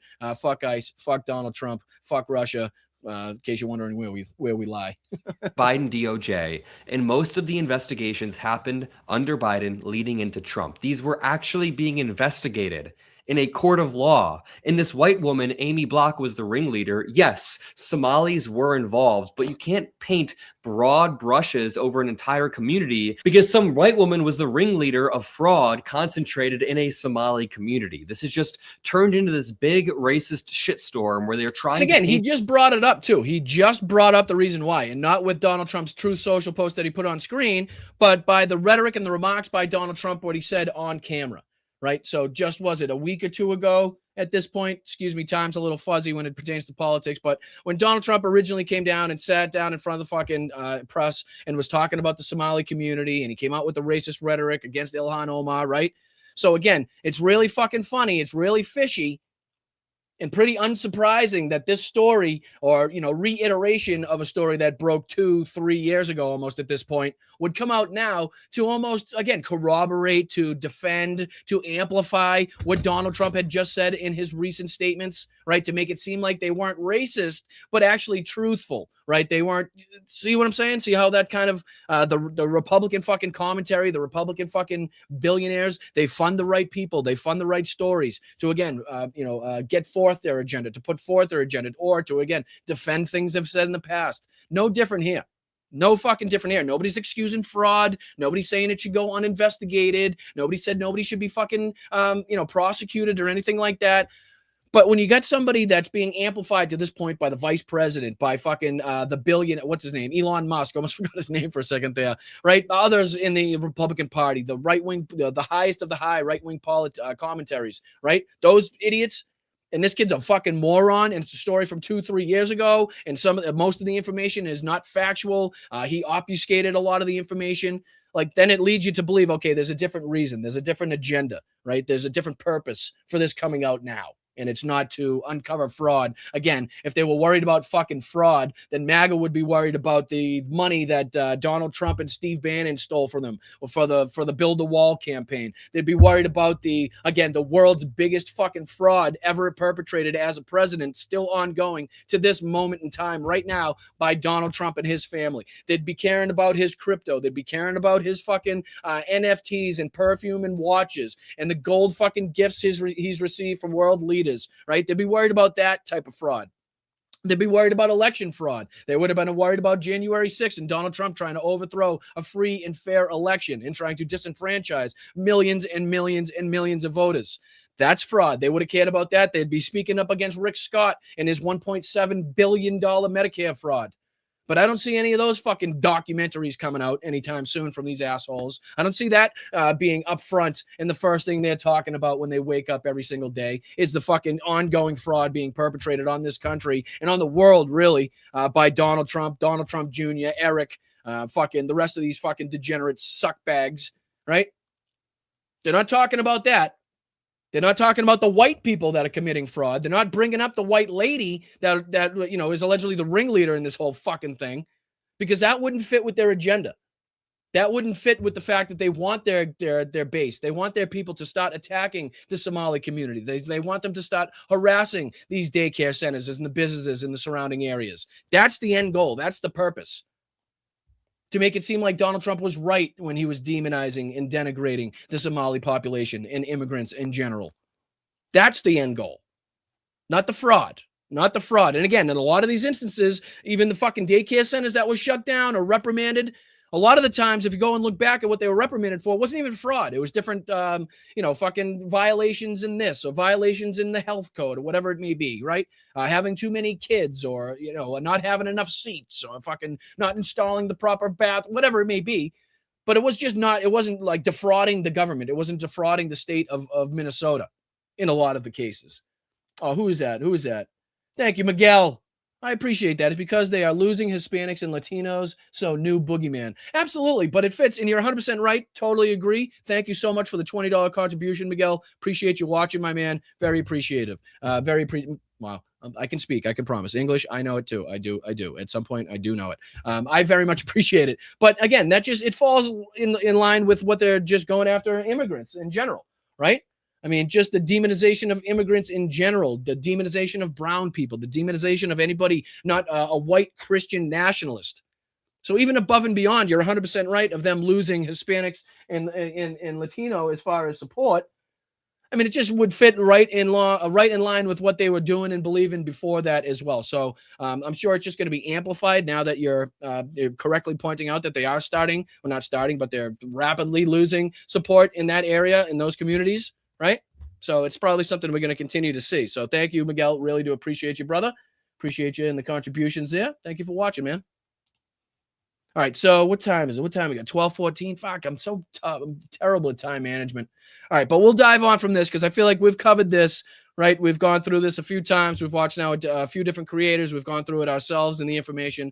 So there are a couple other things I do want to dive into, and I'm just going to try to figure out how I want to do it. How do I want to do it? While I'm waiting, while I'm talking to myself and sitting here like a lunatic, please hit that like button, subscribe to the channel. Thank you for listening to the Blunt Politics podcast. I really can't thank you for the support that you guys show, not only me, but also other independent creators. To see so many great and talented people now speaking up for the right reasons on the right side of history is a really good thing. It's great to have a deep bench. It's great to have multiple fucking options for you to choose from and who you want to watch. It's great that we are now seeing more and more lefty, progressive, liberal creators come out there to combat the chokehold that the Republicans had on this fucking this sphere for a long time, whether it be because of their Republican donors and the billionaire backers, and allowing these people to make it seem like they have grassroots movements when really it's again the billionaire funders in the background. If we have more and more people, we have to combat that. The more and more views that are happening on the left and the more and more views that are being sucked from the right, the better. So again, thank you for allowing me into this coalition of, lefty progressive commentators. Thank you for giving me the opportunity. Thank you for spending your time here, however much time that is. And thank you for liking and sharing and subscribing to the channel. I always want to make sure that I reiterate my appreciation for you guys, because without you guys, I'm nothing. This show is nothing. And without your support, without your fight, without your passion for democracy and upholding and defending the ideals and beliefs of this country and the people in it, then, we have really nothing to fight for. So it's all because of you and for you that this show exists and that, we even have the ability to do this. So I really do appreciate it. I really do. All right, let's go into, have you guys seen this at all? Have you guys seen this documentary? And I just want to see, I'm going to play just a couple minutes of this because I'm not sure about the copyright issues. I'm not going to lie. I don't think it should be since it's posted on YouTube itself. But again, just for the sake of time, this is What's the Deal? It's a full documentary from 1991 on Donald Trump. And again, I don't know how many people are familiar with it. I don't know how many have seen it, but I just want to kind of play like the preview, the intro to this. And then I will, kind of send you to watch this on your own time, on your own, if you have the inclination to do so. Check this out. Again, this is, what's it say? Journeyman TV. I'll give credit where credit is due.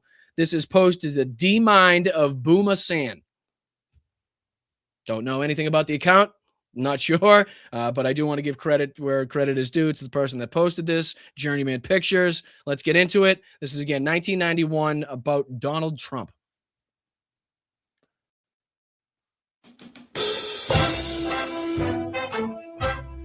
Some made a documentary about Donald Trump. It wasn't flattering. Trump screamed and shouted and threatened lawsuits, and it was never broadcast. But now we think it's time for you to see it, because the new Trump and the old Trump are the same Trump.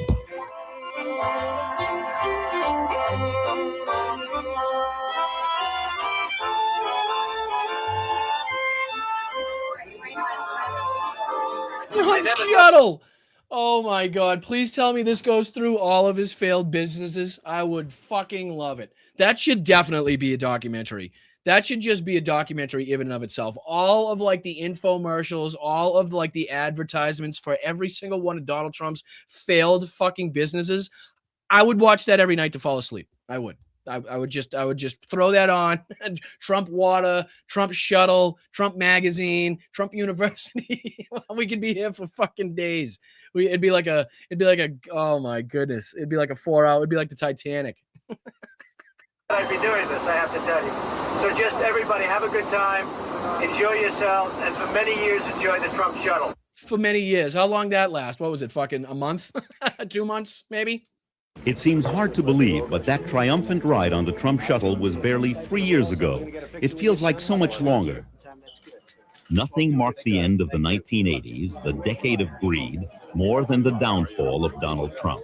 Nothing marks the end of the 80s like the downfall of Donald Trump. This is how people were speaking about Donald Trump in 1990 and 1991, right? The con man, the fraudster, the fucking, the person that lies to put him out there and put himself out there as being this rich playboy, but that nobody likes, nobody cares about, right? And never had a fucking successful venture, and this was way back. And these are the same people. I'm sure you can find your parents or your grandparents, your aunts and uncles that were saying the same shit about Donald Trump back in the day that somehow fucking got caught up in the propaganda and now think he's the fucking king shit, right? I love it. But who is this man who rose so high and fell so fast? Very good. Give it to that girl right over there. He presents himself marvelous. Whoa. Holy shit. What? That was a thing? He played hockey. He must have played hockey. But the Donald Trump that I saw in real life was very different. Mr. Trump, I believe that Donald Trump would be a very unhappy man if no one paid any attention to him. He skirts the law in the sense that he goes right up to the edge and sometimes over it. Okay, I'm sorry, but as an attorney, right, to sit there and say he skirts the law but goes over the law, that's called, there's one thing you can call that. It's called breaking the fucking law. That's called a criminal. I'm sorry. As an attorney, it's so fucking ridiculous for you to even put it that way. You must be Trump's attorney. I don't know who this fucking douche is, but fuck him. But to sit there and be like, oh, he skirts the law and then sometimes goes over the law. Well, that's breaking the fucking law. That's not skirting it. That's breaking it, you dick. you leave it with me, so I'm just going to call you. This Epstein. Epstein can't be too far behind. He talks a good game, but he lacks character. I mean, it's the American dream gone berserk. Chris! Really. What's up, Chris? It's good to see him like that. What it is. But it wasn't only Trump's. Is that Ivana? What's her name? The bitch buried on the golf course? Is that her? That's her, right? Hit me in the chat. Is that I think that's her, right? That's the one buried on the golf course. Evie's aunt, yes, says yes. I just want one more confirmation and I'm good. One more Yeah, okay. All right, good. I just want to make sure. I thought so. All right, appreciate you guys. Like I said, you guys are always smarter than I am in the chat, so I rely on you heavily, and I appreciate you for always having my back. Let's go. Time friends and longtime critics who told us about his flaws. Trump himself unknowingly predicted his own fate. I think one of the most important aspects of the book is I try and define people that don't have it, because most people don't have it. And that's the sad part. And they want to have it, and they go out and they lose their money, they lose their families, they lose everything. And it's a sad situation. But you see it a lot with these hucksters that are on television selling deal books and selling, records, and they never made 10. He's quite literally on TV hucking a book at this moment. He's talking about people going out in there flaunting wealth that they don't have, right? That would cause them to lose their family, would cause them to lose their wives, right? Cause them to be caught up in situations that they didn't fucking, envision themselves being caught up in. He's quite literally describing himself and his fucking downfall, or what should have been his downfall, right? On national television as he's hucking a book. Sense in their lives, but now they become wealthy selling the records, although most of them, if you've read, have gone bankrupt over the last year. Rachel, thank you so much for the $5 contribution. Rachel says, I remember watching cyclists race through Northampton in the Tour de Trump from atop my dad's shoulders in 1989. I think we have a Tour de Trump hat. Get the fuck out of here. Was that a thing? That wasn't a thing. Was it? Hold on. Tour de Trump, I'll fucking die. Tour de Trump. Oh my God almighty. What? The fucking Trump tour bicycle? The motherfucker never got on a bike in his life. What? Oh my God. Holy shit. All right, hold on. What can we, is this tour? Is this it right here? I'll make it a little bigger for you guys. Oh my God, I didn't know about this, or I just totally forgot about it. The Tour de Pont was a cycling stage race in the United States held annually between 1989 and 1996, initially called the Tour de Trump. Fuck me. It was intended to become North America's cycling event similar in format to the prestige of the Tour de France. The tour's name came from its sponsors, the first businessman and future Donald Trump, and then later DuPont. The race was held in the mid-Atlantic states, Delaware. Fucking hell. During the 8-year history of the race, both the Tour de Trump and the Tour de Pont, it was won twice by a Mexican rider. I love that. Oh, I love it. Twice by a Mexican. Oh, he must have fucking been steaming behind the scenes. He must have been steaming, which is why he probably he fixed it so that Lance Armstrong could win it a couple times. Oh, that's hilarious. Rachel, thank you so much for bringing that to my attention. I either never even knew about it or I just completely forgot about it. That's shit. That's funny. It was Packer who suggested Tour de Trump name. Speaking at the time of the first Tour de Trump in May 1989, Trump himself stated, when the name was initially stated, I practically fell out of my seat. He said, are you joking? I will get killed in the media if I use that name. Yeah, you absolutely have to be kidding. However, Trump reportedly changed his mind within 20 seconds and was convinced by the commercial value of the name. 20 seconds. Oh, Rachel, thank you so much. That's fucking awesome. That is awesome. And yes, that should absolutely be added to the list of, put into the documentary of the Trump businesses. That's fucking great. So I guess they didn't sell as many records as they thought. But, you know, they sell, and these people put up their $500, and worse than that, then they go out and they borrow money against some leveraged house and this and that. I'm sorry. Now, is Donald Trump known at all for borrowing money? I mean, do we know Deutsche Bank and their relationship and, his debt that he had going, you know what I mean? Like, again, is he just describing everything about his own life in this? I love it.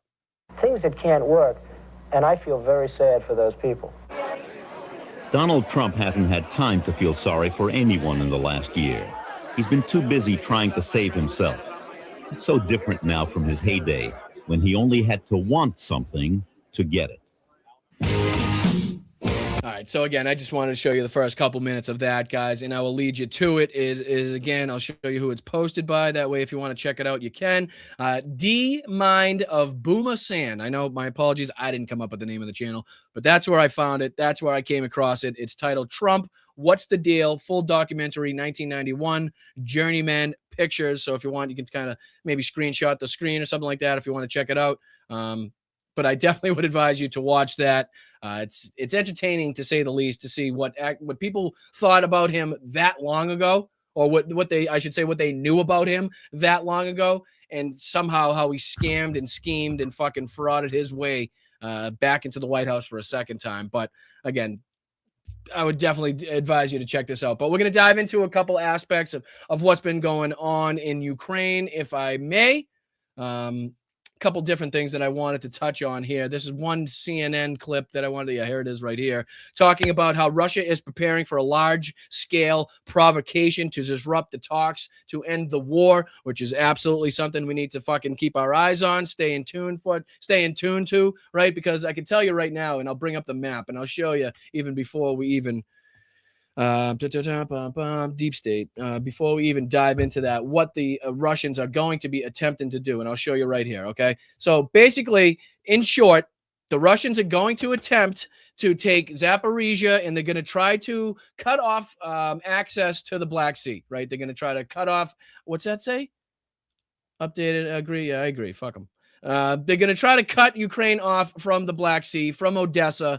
But again, look at how fucking far they need to go. So basically, I saw, and I'm probably not going to be able to find it again, but I did see on a Russian Telegram channel that they had posted a map like this, basically, and Russia had full control up to the Dnipro, right? They had full control here, and that they also had control down here. If you can see hopefully you can see my mouse on the screen there. Let me get out of the way so you can see everything. But down in this region here, they're going to have to cut off completely access to Odessa in the Black Sea, meaning that not only would this entire territory where my mouse is now need to be taken, but also from Nikopol to say Moldova, right, to the borders of Moldova would have to be fucking occupied in order to fully cut off the access of Ukraine to Odessa and to the Black Sea, right? So it's just, even them trying to say this is going to happen or needs to happen or should happen is one thing, and it's laughable. But for them to actually think that they can undertake something like this and get it accomplished is a whole nother category. But I think what we're going to hear here in this video is that the Zaporizhia region and areas more closely associated and obviously geographically to the Crimea is going to become more and more the focus. So let's see if we can dive into this real quick. This is CNN, and I do believe they're speaking with I believe a general or somebody in the military, post-military, that can give us an accurate description of what's been going on. So let's take a look at this, and then we'll dive into a United 24 video that they just put out about what's taking place on the front lines, which is always good to watch. Let's take a look at this. But U.S. officials say the CIA believes that never happened. Ukraine's Foreign Intelligence Service posting overnight that it, and they're talking about the alleged and fake attack on Putin's residence that we went through on the show yesterday, I believe. A quote, armed provocation by the Russia Special Services resulting in significant human casualties, adding to falsify evidence of Ukraine's involvement. It is planned to use fragments of Western-made strike UAVs. UAVs are drones. Joining us now is the former U.S. ambassador to Ukraine, William Taylor. Ambassador, thank you for being here. When you hear Ukraine saying, look, Kremlin is preparing this large-scale attack that is going to have heavy damages for civilians, would that be surprising to you at all that Russia does Check this out, because apparently this is a video being put out by Russia, an AI video trying to, again, convince everybody that the attack on Putin's house was real, right? I shit you not. I shit you not. This is posted by Max25, Max Nafo fellow on Twitter. He says, the Russians have released a video on TikTok and X made by AI that supposedly shows a strike on Putin's residence in Valdai. P.S. I have never seen so many comments from Arabs and Indians to hit Ukraine hard. Let me see this. So again, he's talking about the bots, obviously, on that aspect. But check this video out. Look at how ridiculously AI this is. Watch, I'll let it play over. What's that? Spaceships?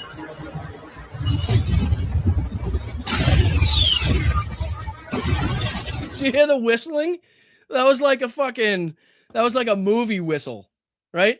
That's just asinine shit. Not only that, but to suggest that, like, what? Somebody was just sitting in that vehicle, right? Somebody just happened to be sitting in that vehicle because it's parked right there. And then the drones, or the alien spaceships, I should say, show up. And then the vehicle just starts moving. Like somebody's just sitting in the vehicle. There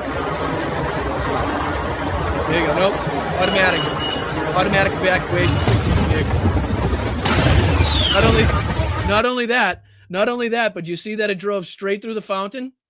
Check it out. It drove straight through that center, whatever you want to call that is, the centerpiece, the fountain, whatever it is. Check it out. The vehicle drives right through it, doesn't bump, doesn't even move.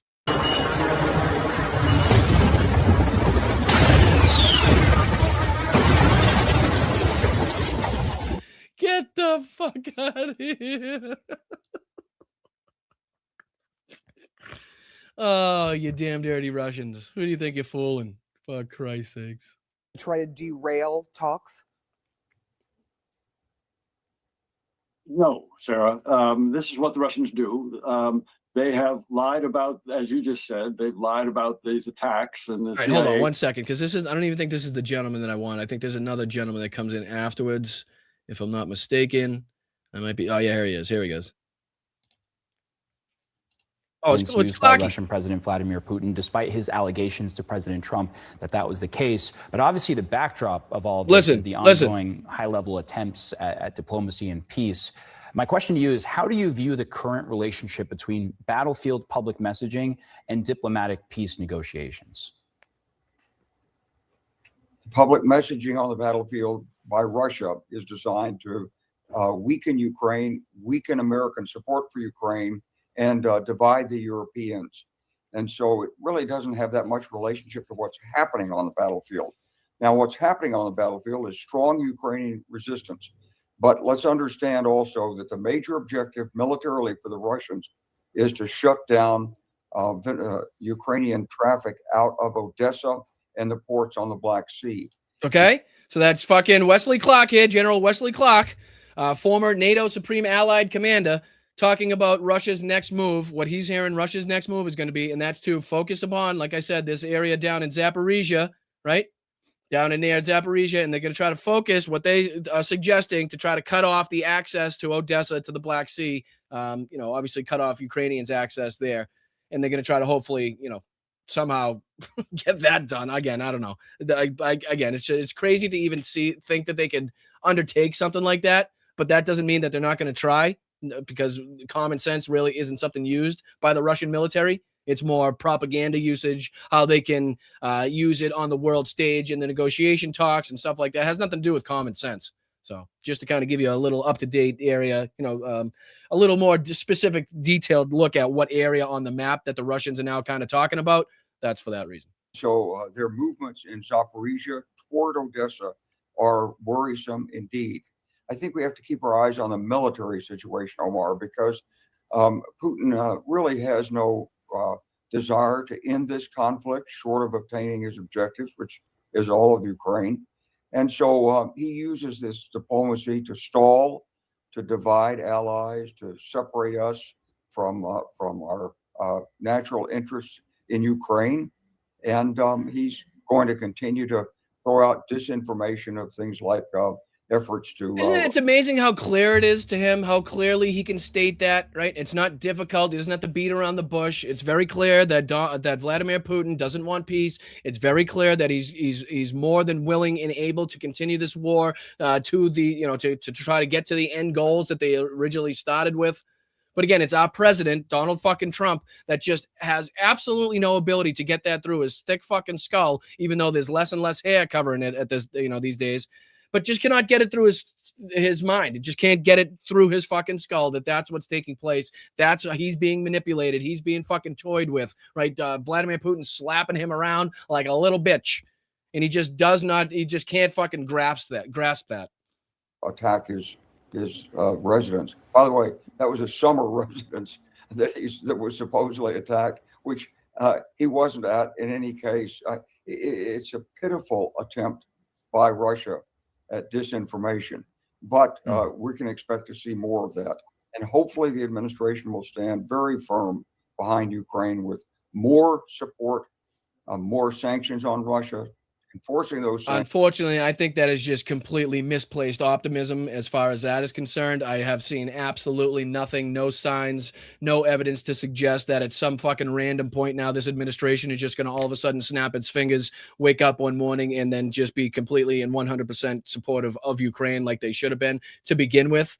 I tend to live in the real world and go by what I've seen and the evidence that that I've been presented, and I'll take from that what I can. And I just have absolutely no fucking optimism in that happening whatsoever. I think it's the complete opposite. And the quicker we realize that, the better.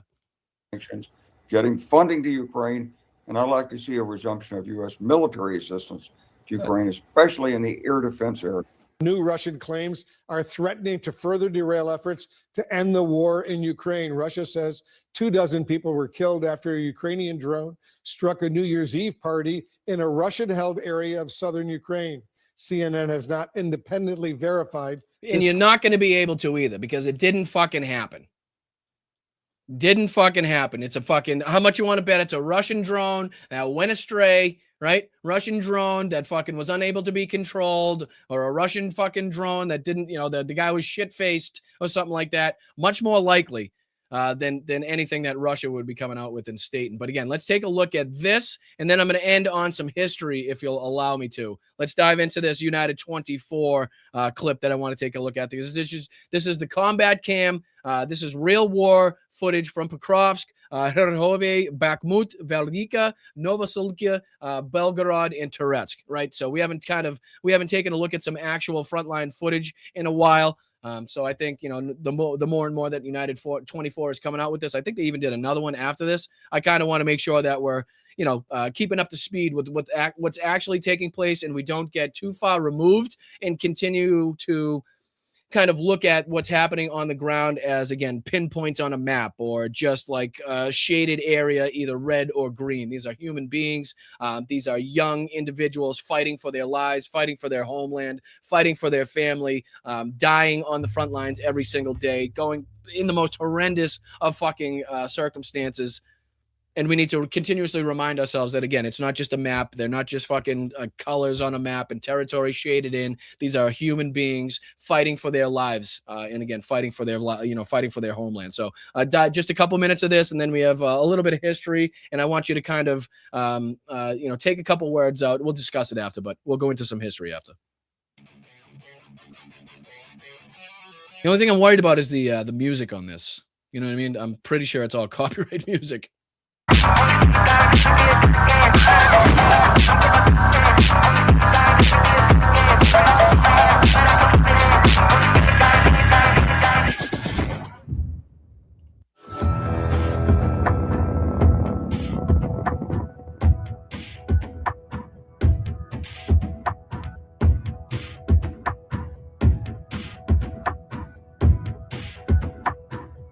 Get him. Target acquired. Target acquired. Target acquired. Bam. Love it. Oh, love. You got to love when they're taking out MLRSs as they're firing. That's cool shit.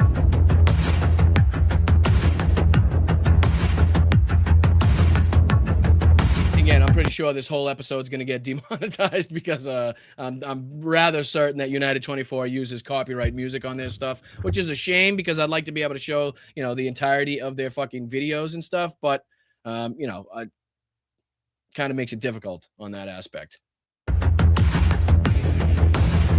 So, again, for the sake of safety, I'll probably point you towards that video. Somebody get a letter to United 24 and tell them to stop using copyright shit so we can play it and have everybody see what's going on, right?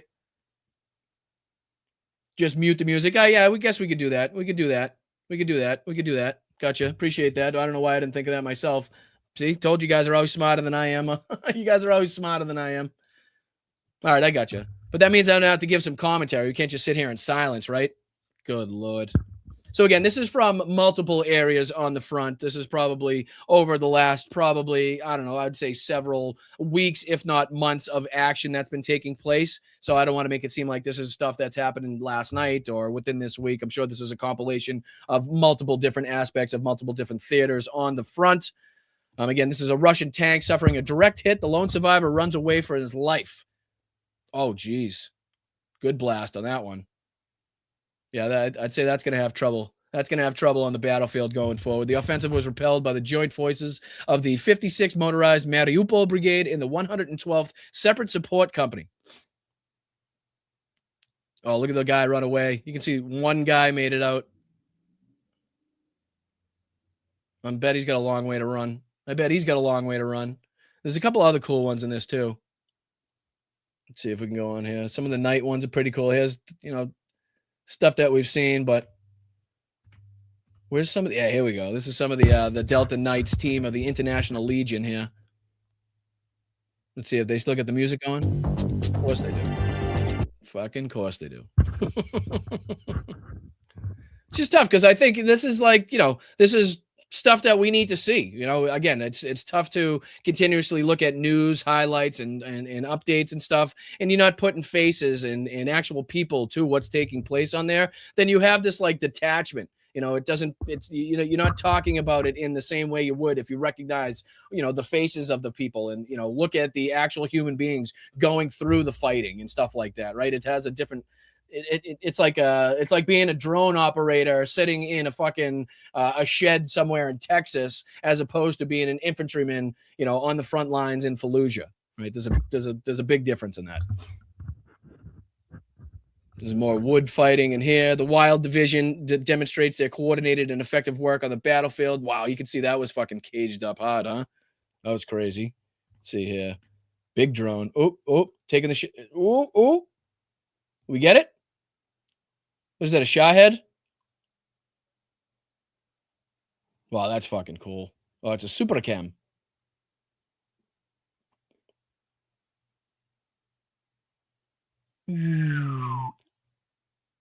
Bam. Love it. All right, more of these. Raid pilot video features motorcycle chases and skillful cockpit entry. Wait, he gets it in the cockpit? Does he get it in the fucking truck? These drone operators are incredible, man. They really are. I mean, I still remember that one. What was that one crazy one? Grenade through the sunroof. That was a freaking crazy one. Let's see. You guys remember that? Let me see if I have videos. Let's see if I can find it real quick. Was it this one? Please tell me it was this one. Yes, I think it was. You guys remember this one? Yeah, I'll stop this for a second. You guys check this out. Remember this one? I'll mute it because I'm pretty sure that's the same thing. Oh, what do they got it blurred out? Why are they blurring it out? Oh, that's not cool. Hold on. Let me see if we can find you a better one. What the fuck wants it blurred out? You don't even really see much happen, right? Uh-oh. I'm frozen. I done froze. Yeah, grenade through sunroof, Ukraine. Let me see if that brings up. My apologies. It shouldn't be that hard to find. It's one of the fucking craziest videos from this. Yeah, here we go. Check this out. The Ukrainian R-18 drone hovering above it with a surprise attached to it. Now, Russians you can clearly see a small Lada, couple Russians getting in there. You can see an open sunroof. And again, this is at the beginnings of when, the grenades were just starting to be used by the FPV drones. Like we were just kind of at the beginning stages of this. Check out this shot, right? Check this shot out in case anybody hasn't seen it. This is remarkable.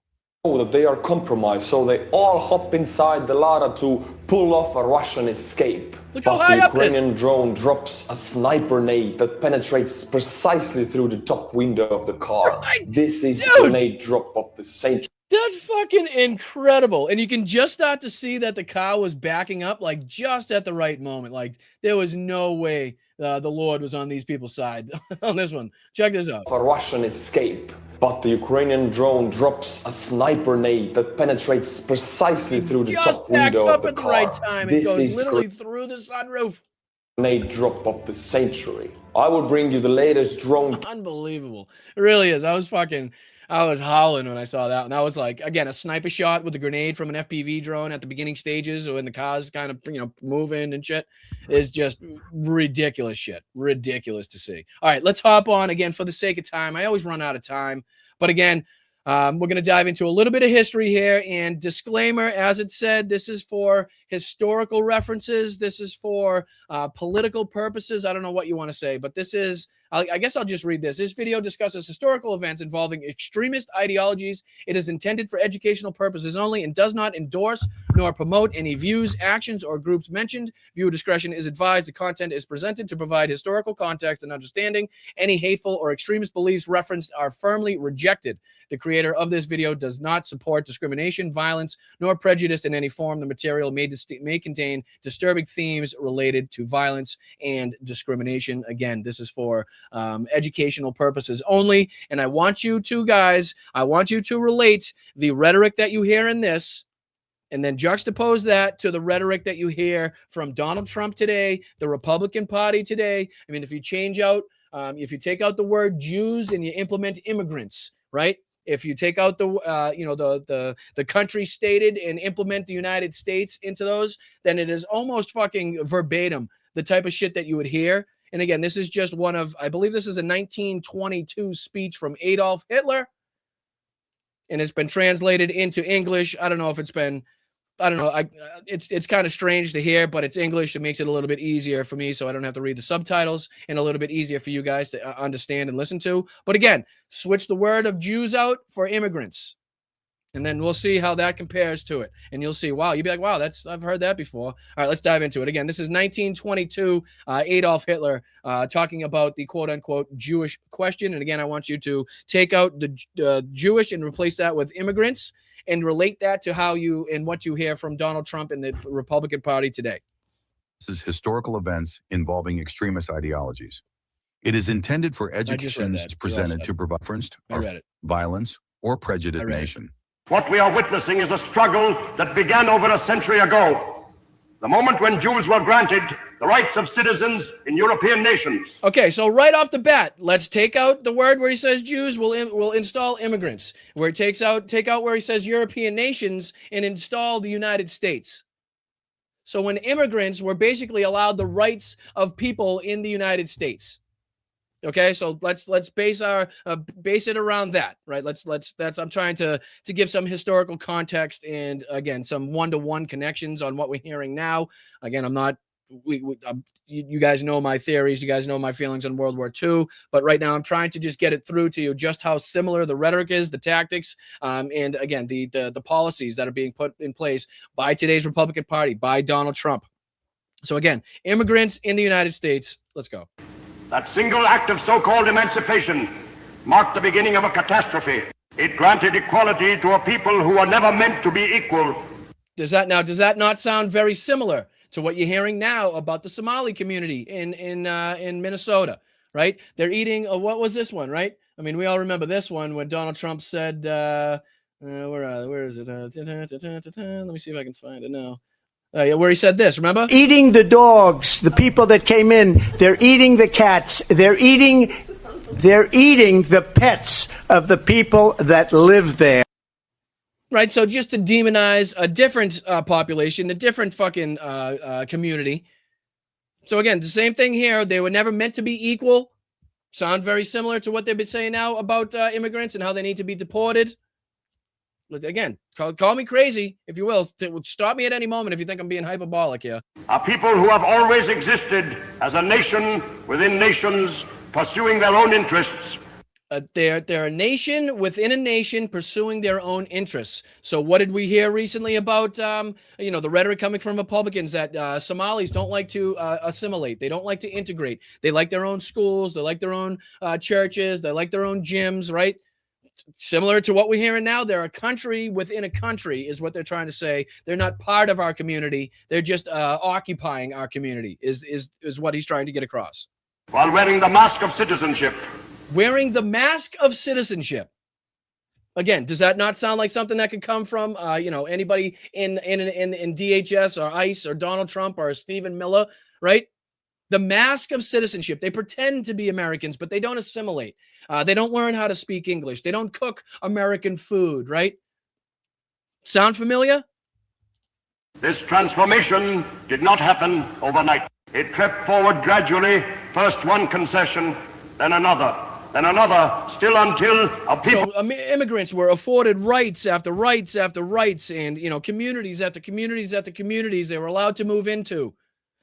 Sound familiar? Sorry. Who had been recognized as entirely foreign just 100 years before had obtained every right belonging to native Germans. The same pattern unfolded in economic life. As industry grew and masses of workers flooded into the cities, a new financial system arose. Sounds similar to, hey, the immigrants came and they stole your jobs. They're taking the jobs of all the Americans. They moved into our communities, and all of a sudden they crept into the banking system. They crept into the school system. Now they're on the school board. Oh my God, they're working at the fucking supermarket. Holy shit, what's going on? They're taking our jobs here. Does it sound familiar, guys? Sound familiar? Right, yeah, absolutely, Vicky. The Haitians in Ohio, in case anybody was wondering who the cats and you don't remember who the cats and the dogs he was talking about when he said that, right? The stock exchange gained power over national economies. Banks extended their reach into every corner of commerce. And who stood at the center of this new financial order? Yeah, again, I admit it's not the best AI, and it's weird that they didn't give him like a German accent. But again, it's what he said. So I say to you plainly, it was not the German. The institutions of international finance operate according to principles entirely foreign to the German character. They serve interests that have nothing to do with the welfare of our people. Sound familiar, though? These different communities, these different immigrant organizations and fucking populations, they don't have the best interests of the American people. They're worried about themselves. They care about themselves. Again, they don't care to learn our language. They don't care to fucking eat our food or learn our culture. You hear that all the fucking time, right? Not much different than anything that was going on in 1922 even. Consider the difference between Western Europe and Central Europe. In England and France, the process of industrialization drew farm workers into the cities. But in those countries, the foreign element remained small in number, so small that they could blend into the population and escape notice. The ordinary Englishman encountered them only as fellow businessmen, as captains of industry, never recognizing them as something apart. This is why certain political ideas took root so easily in the West. When the masses cannot identify who truly guides them, they can be led to believe they are governing themselves. They call this system democracy. But what is democracy in practice? It is the rule of quantity over quality. It is the triumph of manipulation over wisdom. It is a system designed to ensure that the masses believe they are free while serving purposes they do not understand. Look at how this system operates. Again, no different than Donald Trump trying to strip you from your rights, trying to make this into a dictatorial, authoritarian fucking country, trying to manipulate the DOJ, trying to manipulate the Supreme Court, trying to manipulate the FBI, trying to manipulate elections, trying to manipulate election officials, right? Similar to how they don't believe in democracy either. They don't believe in the rule of law. They don't believe in any of it. And they don't want the masses to feel like they're governing themselves or have freedom. The more that they're controlling us, the better they think that they're off. The better off they think they are, right? The more easily swayed the population is over with propaganda if you keep everybody in lockstep. Always two parties, sometimes three, who appear to oppose one another. The public watches them fight. When one party exhausts public patience, the other takes power, and the cycle repeats. The people believe they have made a choice. In reality, nothing has changed. The word freedom is constantly invoked. But what does freedom mean to those who rule? It means freedom to pursue their interest without interference. And what does freedom mean to the common man? He believes it means he can say what he likes and go where he pleases. Again, freedom to the people that are in rule means they can undertake whatever they like without the fear of the population getting in their way. The same thing that Donald Trump continues to undertake now with these fucking strikes on the Venezuelan boats, with his threats towards Mexico, with talking about going after the cartels, sending the Navy into the Caribbean, going after any country and bombing any country that sends drugs into the United States, which means Ecuador, Peru, Colombia, China, right? Building the new battleships, building the new aircraft carriers. So he doesn't want anybody to be able to tell him, no, the fucking golden ballroom. No, it doesn't matter if he had to skirt Congress. Doesn't matter if it's against the Constitution. Doesn't matter if it's against the rules. Doesn't matter if he can't put his name on the fucking Kennedy Center. He's just going to do it. He doesn't want anybody to tell him otherwise. And again, I know we're kind of out of time, but I would definitely advise you guys, anybody that has the interest in history like that, and anybody that thinks I'm being hyperbolic, even if you don't have the interest and passion for history like I do, like even if you think I'm being hyperbolic, if we have, any trolls in here, if we have any Republicans, if we have any America First people, any fucking MAGAs in here, and you think I'm being hyperbolic and you think I'm being crazy, go back and listen yourself. And then again, put on one of Donald Trump's rallies, put on one of his fucking, interviews that he's done lately, and tell me if you can hear the same thing. Put on the interview where he cited Mein Kampf, talking about vermin, talking about disease-ridden people coming across the border, poisoning the blood of our country. If you don't believe me, I did a whole fucking video on Midas Touch at the time where he did it, relating that to the fucking history and the writings and teachings of Mein Kampf and Adolf Hitler and how they were pretty much exactly fucking aligned. So if you don't believe me, there's ample evidence out there to where you could do your own research and you don't have to listen to me to kind of hold your hand and walk you through it. But all right, let's get into thanking some people. Another great episode today, guys. I really do appreciate it. I'm truly serious when I say I do feel like we're hitting our stride here on Blunt Politics. I feel like, we're starting to get some new viewers in here. We're starting to get some attention. The shorts are starting to take off. More and more people are watching and sharing those. We're getting followers on Substack. We're getting followers on Blue Sky. I really do appreciate you guys supporting me however and wherever you can. Like I said, there's a Venmo up here in the corner. All I ask for is $1 or $2. Anything above and beyond that is 100% on you and totally up to you. But again, if you're in the financial position to do so, please think about kicking in a buck. It goes a long, long way, whether that's through a super chat, super sticker. You can gift memberships to other fantastic people in the chat. That goes a long way. You can sign up for a YouTube membership just underneath me yourself.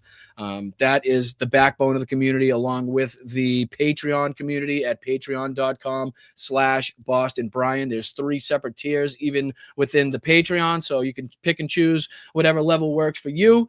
I really do appreciate it. And again, we have picked our Zoom dates for the Patreon Zooms now that we're talking about it. So January 8th is going to be the monthly Zoom, the first Zoom, and then we'll do the 12th. January 12th is going to be the VIP Zoom. So again, anybody signed up at patreon.com before those dates, it gets access and can get the link to join us on our Zoom chat. Again, it's nothing political. It's more we just kind of shoot the shit. It's more so you can get to put a face to the name of the screen names that you see.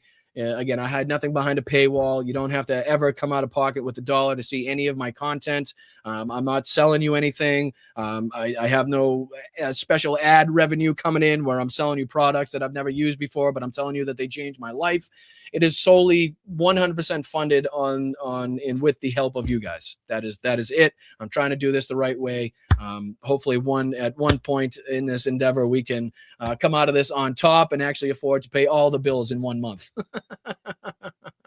And it's only with your help and your support that we can get there. So I appreciate it. Let's get into the Venmos, see if anybody was kind enough to send anything over on there. And then we'll hop into the fantastic people here on YouTube. Thank you to everybody on Twitch, too. I think after like 3 years now, we're finally monetized on Twitch. So, again, anybody that has Twitch or uses Twitch, follow me. It's Boston Brian Live, Boston_Brian Live, I do believe, if I'm not mistaken. Something like that. I don't know. Follow me on Twitch. It's something like that. But let me see if anybody hit me up on the old Venmos today. I appreciate you guys. Dame did, because he's a saint. Thank you, Dame. I appreciate you, brother. Happy New Year once again to you, starting things off with the bank. And then for from the last couple of days, Linda, Elaine, Allison, Nancy, Yakov, Peter, Roxanne. Thank you so much. Monica, Jenny Faye, Allison again. Appreciate you guys. Really appreciate you guys a lot. Let's dive into some thank yous on the old YouTube side of things, and then I'll get you guys out of here to spend your day as you choose. So let's see here. Mark, thank you so much for the one gifted, brother. I appreciate you. Thank you so much for the $2 right after. Vote out January 6th deniers. Amen. Thank you, Rox, for the 5 gifted memberships. Not only that, but thank you so much for your work that you do in the chat and keeping that chat a safe place. Much appreciated. Always appreciate you. Happy New Year to you. Just saying, what's going on? How are you? Thank you so much for the gifted membership. We really do appreciate you here. Hope you're having a wonderful New Year already. Mark G back at it. I appreciate you, Mark. Big day. Appreciate that. Mark says, where are the lobsters? We're here. We're here. Or did I miss something that was during the show? I appreciate it. Thank you, Mark. Again, Twitter X, most accurate Nazi count you'll find. Yeah, I mean, again, you can't go 2 seconds on Twitter without finding the most heavily pro-Russian fucking propaganda that you could possibly find anywhere. Like more so than they actually have flowing around Russia at this point. I don't even know how it's done. But they do it. They do manage to do it. And thank you so much. Thank you, Miguel, once again, for your contribution. It's because they are losing Hispanic and Latino as far as support, talking about Donald Trump and the Republicans. So they have to pick a new boogeyman, which is why they're going after, again, other marginalized communities, other communities of color, that sort of thing. So, Miguel, you're 100% right. Much appreciated for your contribution. Hope you're having a wonderful New Year, my man. Jen, thank you so much for your contributions. Thank you so much for being a mod. Thank you so much for keeping that chat a safe place. And if you aren't 100% Native American, you come from immigrants. I mean, again, you'll never get them to understand that at all because they feel like they conquered it, rightfully so. They don't want to have to deal. They don't want to talk about the history when it deals with slavery, but they all want to take credit for the conquering of the lands over the Native Americans, even though it was just a fucking slaughtering, right? So thank you, Jen. I appreciate it. Rachel with the 5. Thank you, Rachel. This blows my mind. This blows my mind. Trump fucking toured to Trump. Like, we've heard some dumbass shit, right? Like, we've heard some fucking Trump failed companies, right? I mean, we've heard some dumbass names of some of his fucking dumbass companies. What was it? Trump Ice or whatever it was. Trump Airlines, Trump University, Trump Mortgage, Trump Steaks, Trump Vodka, GoTrump.com, Trump Magazine, Trump the Game, the Trump Network, Trump Ice, Trump Home and Fragrances. Oh, the New Jersey Generals, Trump Taj Mahal, Trump Castle, Trump Plaza Hotel, Trump Hotel and Casino Resorts, Trump Entertainment Resorts. It goes on. And apparently Tour de Trump. Just another one of those. And Rachel bringing that to my attention. That's fucking hilarious. I appreciate that, Rach. Thank you so much. Thank you for watching. Thank you for the contributions. Thank you, Mark. Again, won twice by Mexican rider, Tour de Trump. I mean, isn't that fucking just so fitting? Isn't that so fitting? That's probably why he canceled it. Thank you, Lisa, for becoming a new member. We very much appreciate you. Happy New Year, Lisa. Happy New Year, Brenda. Thank you for being here for 14 months. I wish right back at you. Hope you have a safe, happy, and healthy New Year from everybody here to everybody over there in your house. Thank you so much, JD. Appreciate you. Appreciate you, Roxanne, for the super sticker as well. Both of you guys, very valued members of the community. Thank you so much for everything that you both do. And then to round it out today, Jim, thank you, brother. I appreciate you throwing a gifted membership in the chat. And I think I just saw somebody. Did I miss a Venmo? Let me see. Oh, yeah, Yakov. Thank you, brother. I see you in there, Yakov. Thank you for the 2 on Venmo. And he says, am I subscribed to this guy? I don't know. If you are, you better check it, though. All right, I'll let you guys go. I appreciate it. Thank you so much for all of your passion, your fight, your loyalty, getting through all of these sometimes mundane, sometimes frustrating, sometimes angering topics. But again, thank you so much for giving me the opportunity to bring you the news, the highlights, the insights. And thank you guys for keeping me honest. I really appreciate it. I do. So I'll see you guys Sunday for what we call the main show. I still have no idea why. Maybe because that was like the first day that we did, but it's no different than any other show. But come join us Sunday, 1 p.m. on the East Coast. We're going to be doing 10 a.m. here on the West Coast Sunday. Just hit that notification bell. You don't have to remember anything. It'll send you a notification when I go live, when I put out shorts, when I put out videos. Make sure you check those out. Check me out on Substack, Real Boston Brian on Substack. We're trying to get our numbers up there. Follow me on Facebook. Subscribe on YouTube. Hit me up on Twitch. And definitely on Instagram. Check me out there, Boston Brian 23. I appreciate you guys. I'll see you Sunday. Thank you so much. Be safe, but stay loud, stay proud, keep your head on a swivel out there. Make sure you're staying safe. I really do appreciate it. We got to find the nearest protest and the nearest rallies happening out there. Make those things happen again. That's what we need to do. That's what we need to do. All right, I'm out. I'll see you guys Sunday. Appreciate you guys. Thank you so much. Thank you, mods. Thank you, everybody. Best chat on earth. I'm Boston Brian. This is Blunt Politics. Hit that like on the way out. Subscribe to the goddamn channel. Will you please?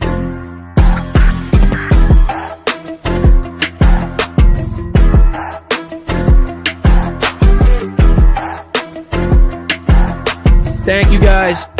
Fuck Donald Trump. Fuck ICE. Fuck Russia. Fuck Putin. Slava Ukraine. Heroyam Slava. Thank you, Dad. Appreciate you, big guy. Have a great day. Let me know if you need anything. I'll be around. Love you. Thank you, Rock. Thank you, Stillcraft. What's up, buddy? How are you? Let's do this. Oh, thank you. Oh, like Bannon.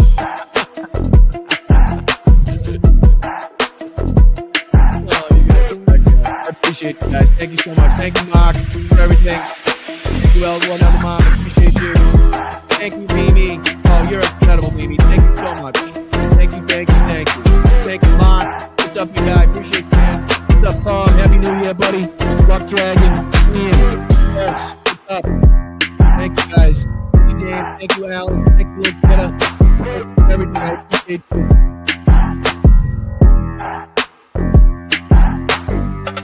For minors, do we love minors? I love minors. For minors, do we love minors? I love minors. Somebody said, is that a Trump statement or is that real? It's a new form of vicious violation to our country. Nothing bad can happen. It can only good happen. Is there anything worse than white people? When you ran out the healthy arms, you ran out of really healthy. They had great arms, but they ran out. It's called sports. It's called baseball in particular, and pitchers, I guess you could say, in really particular. Thank you, appreciate you. Thank you again, General Putnam. Thank you, Mark. Thank you, Chandra. Thank you on Facebook. Fuck Chandra. Thank you again. Guys, I'll see you Sunday. Hey, Once again. from tyranny, oppression, or persecution, but from annihilation. We're fighting for our right to live, to exist. And should we win the day, the 4th of July will no longer be known as an American holiday, but as the day when the world declared in one voice, we will not go quietly into the night. We will not vanish without a fight. We're going to live on. We're going to survive. Today, we celebrate our Independence Day. Never fight uphill, me boys. Never fight uphill.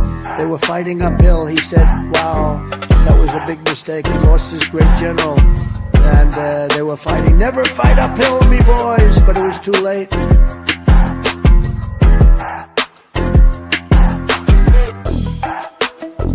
Get off my plane.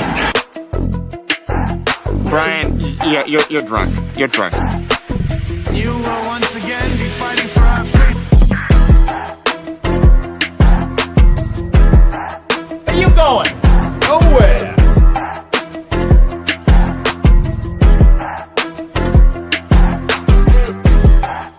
Yesterday's a hard word for me. Hey, you got a little chubby going there. We are a nation that just recently heard that Saudi Arabia and Russia will repeat your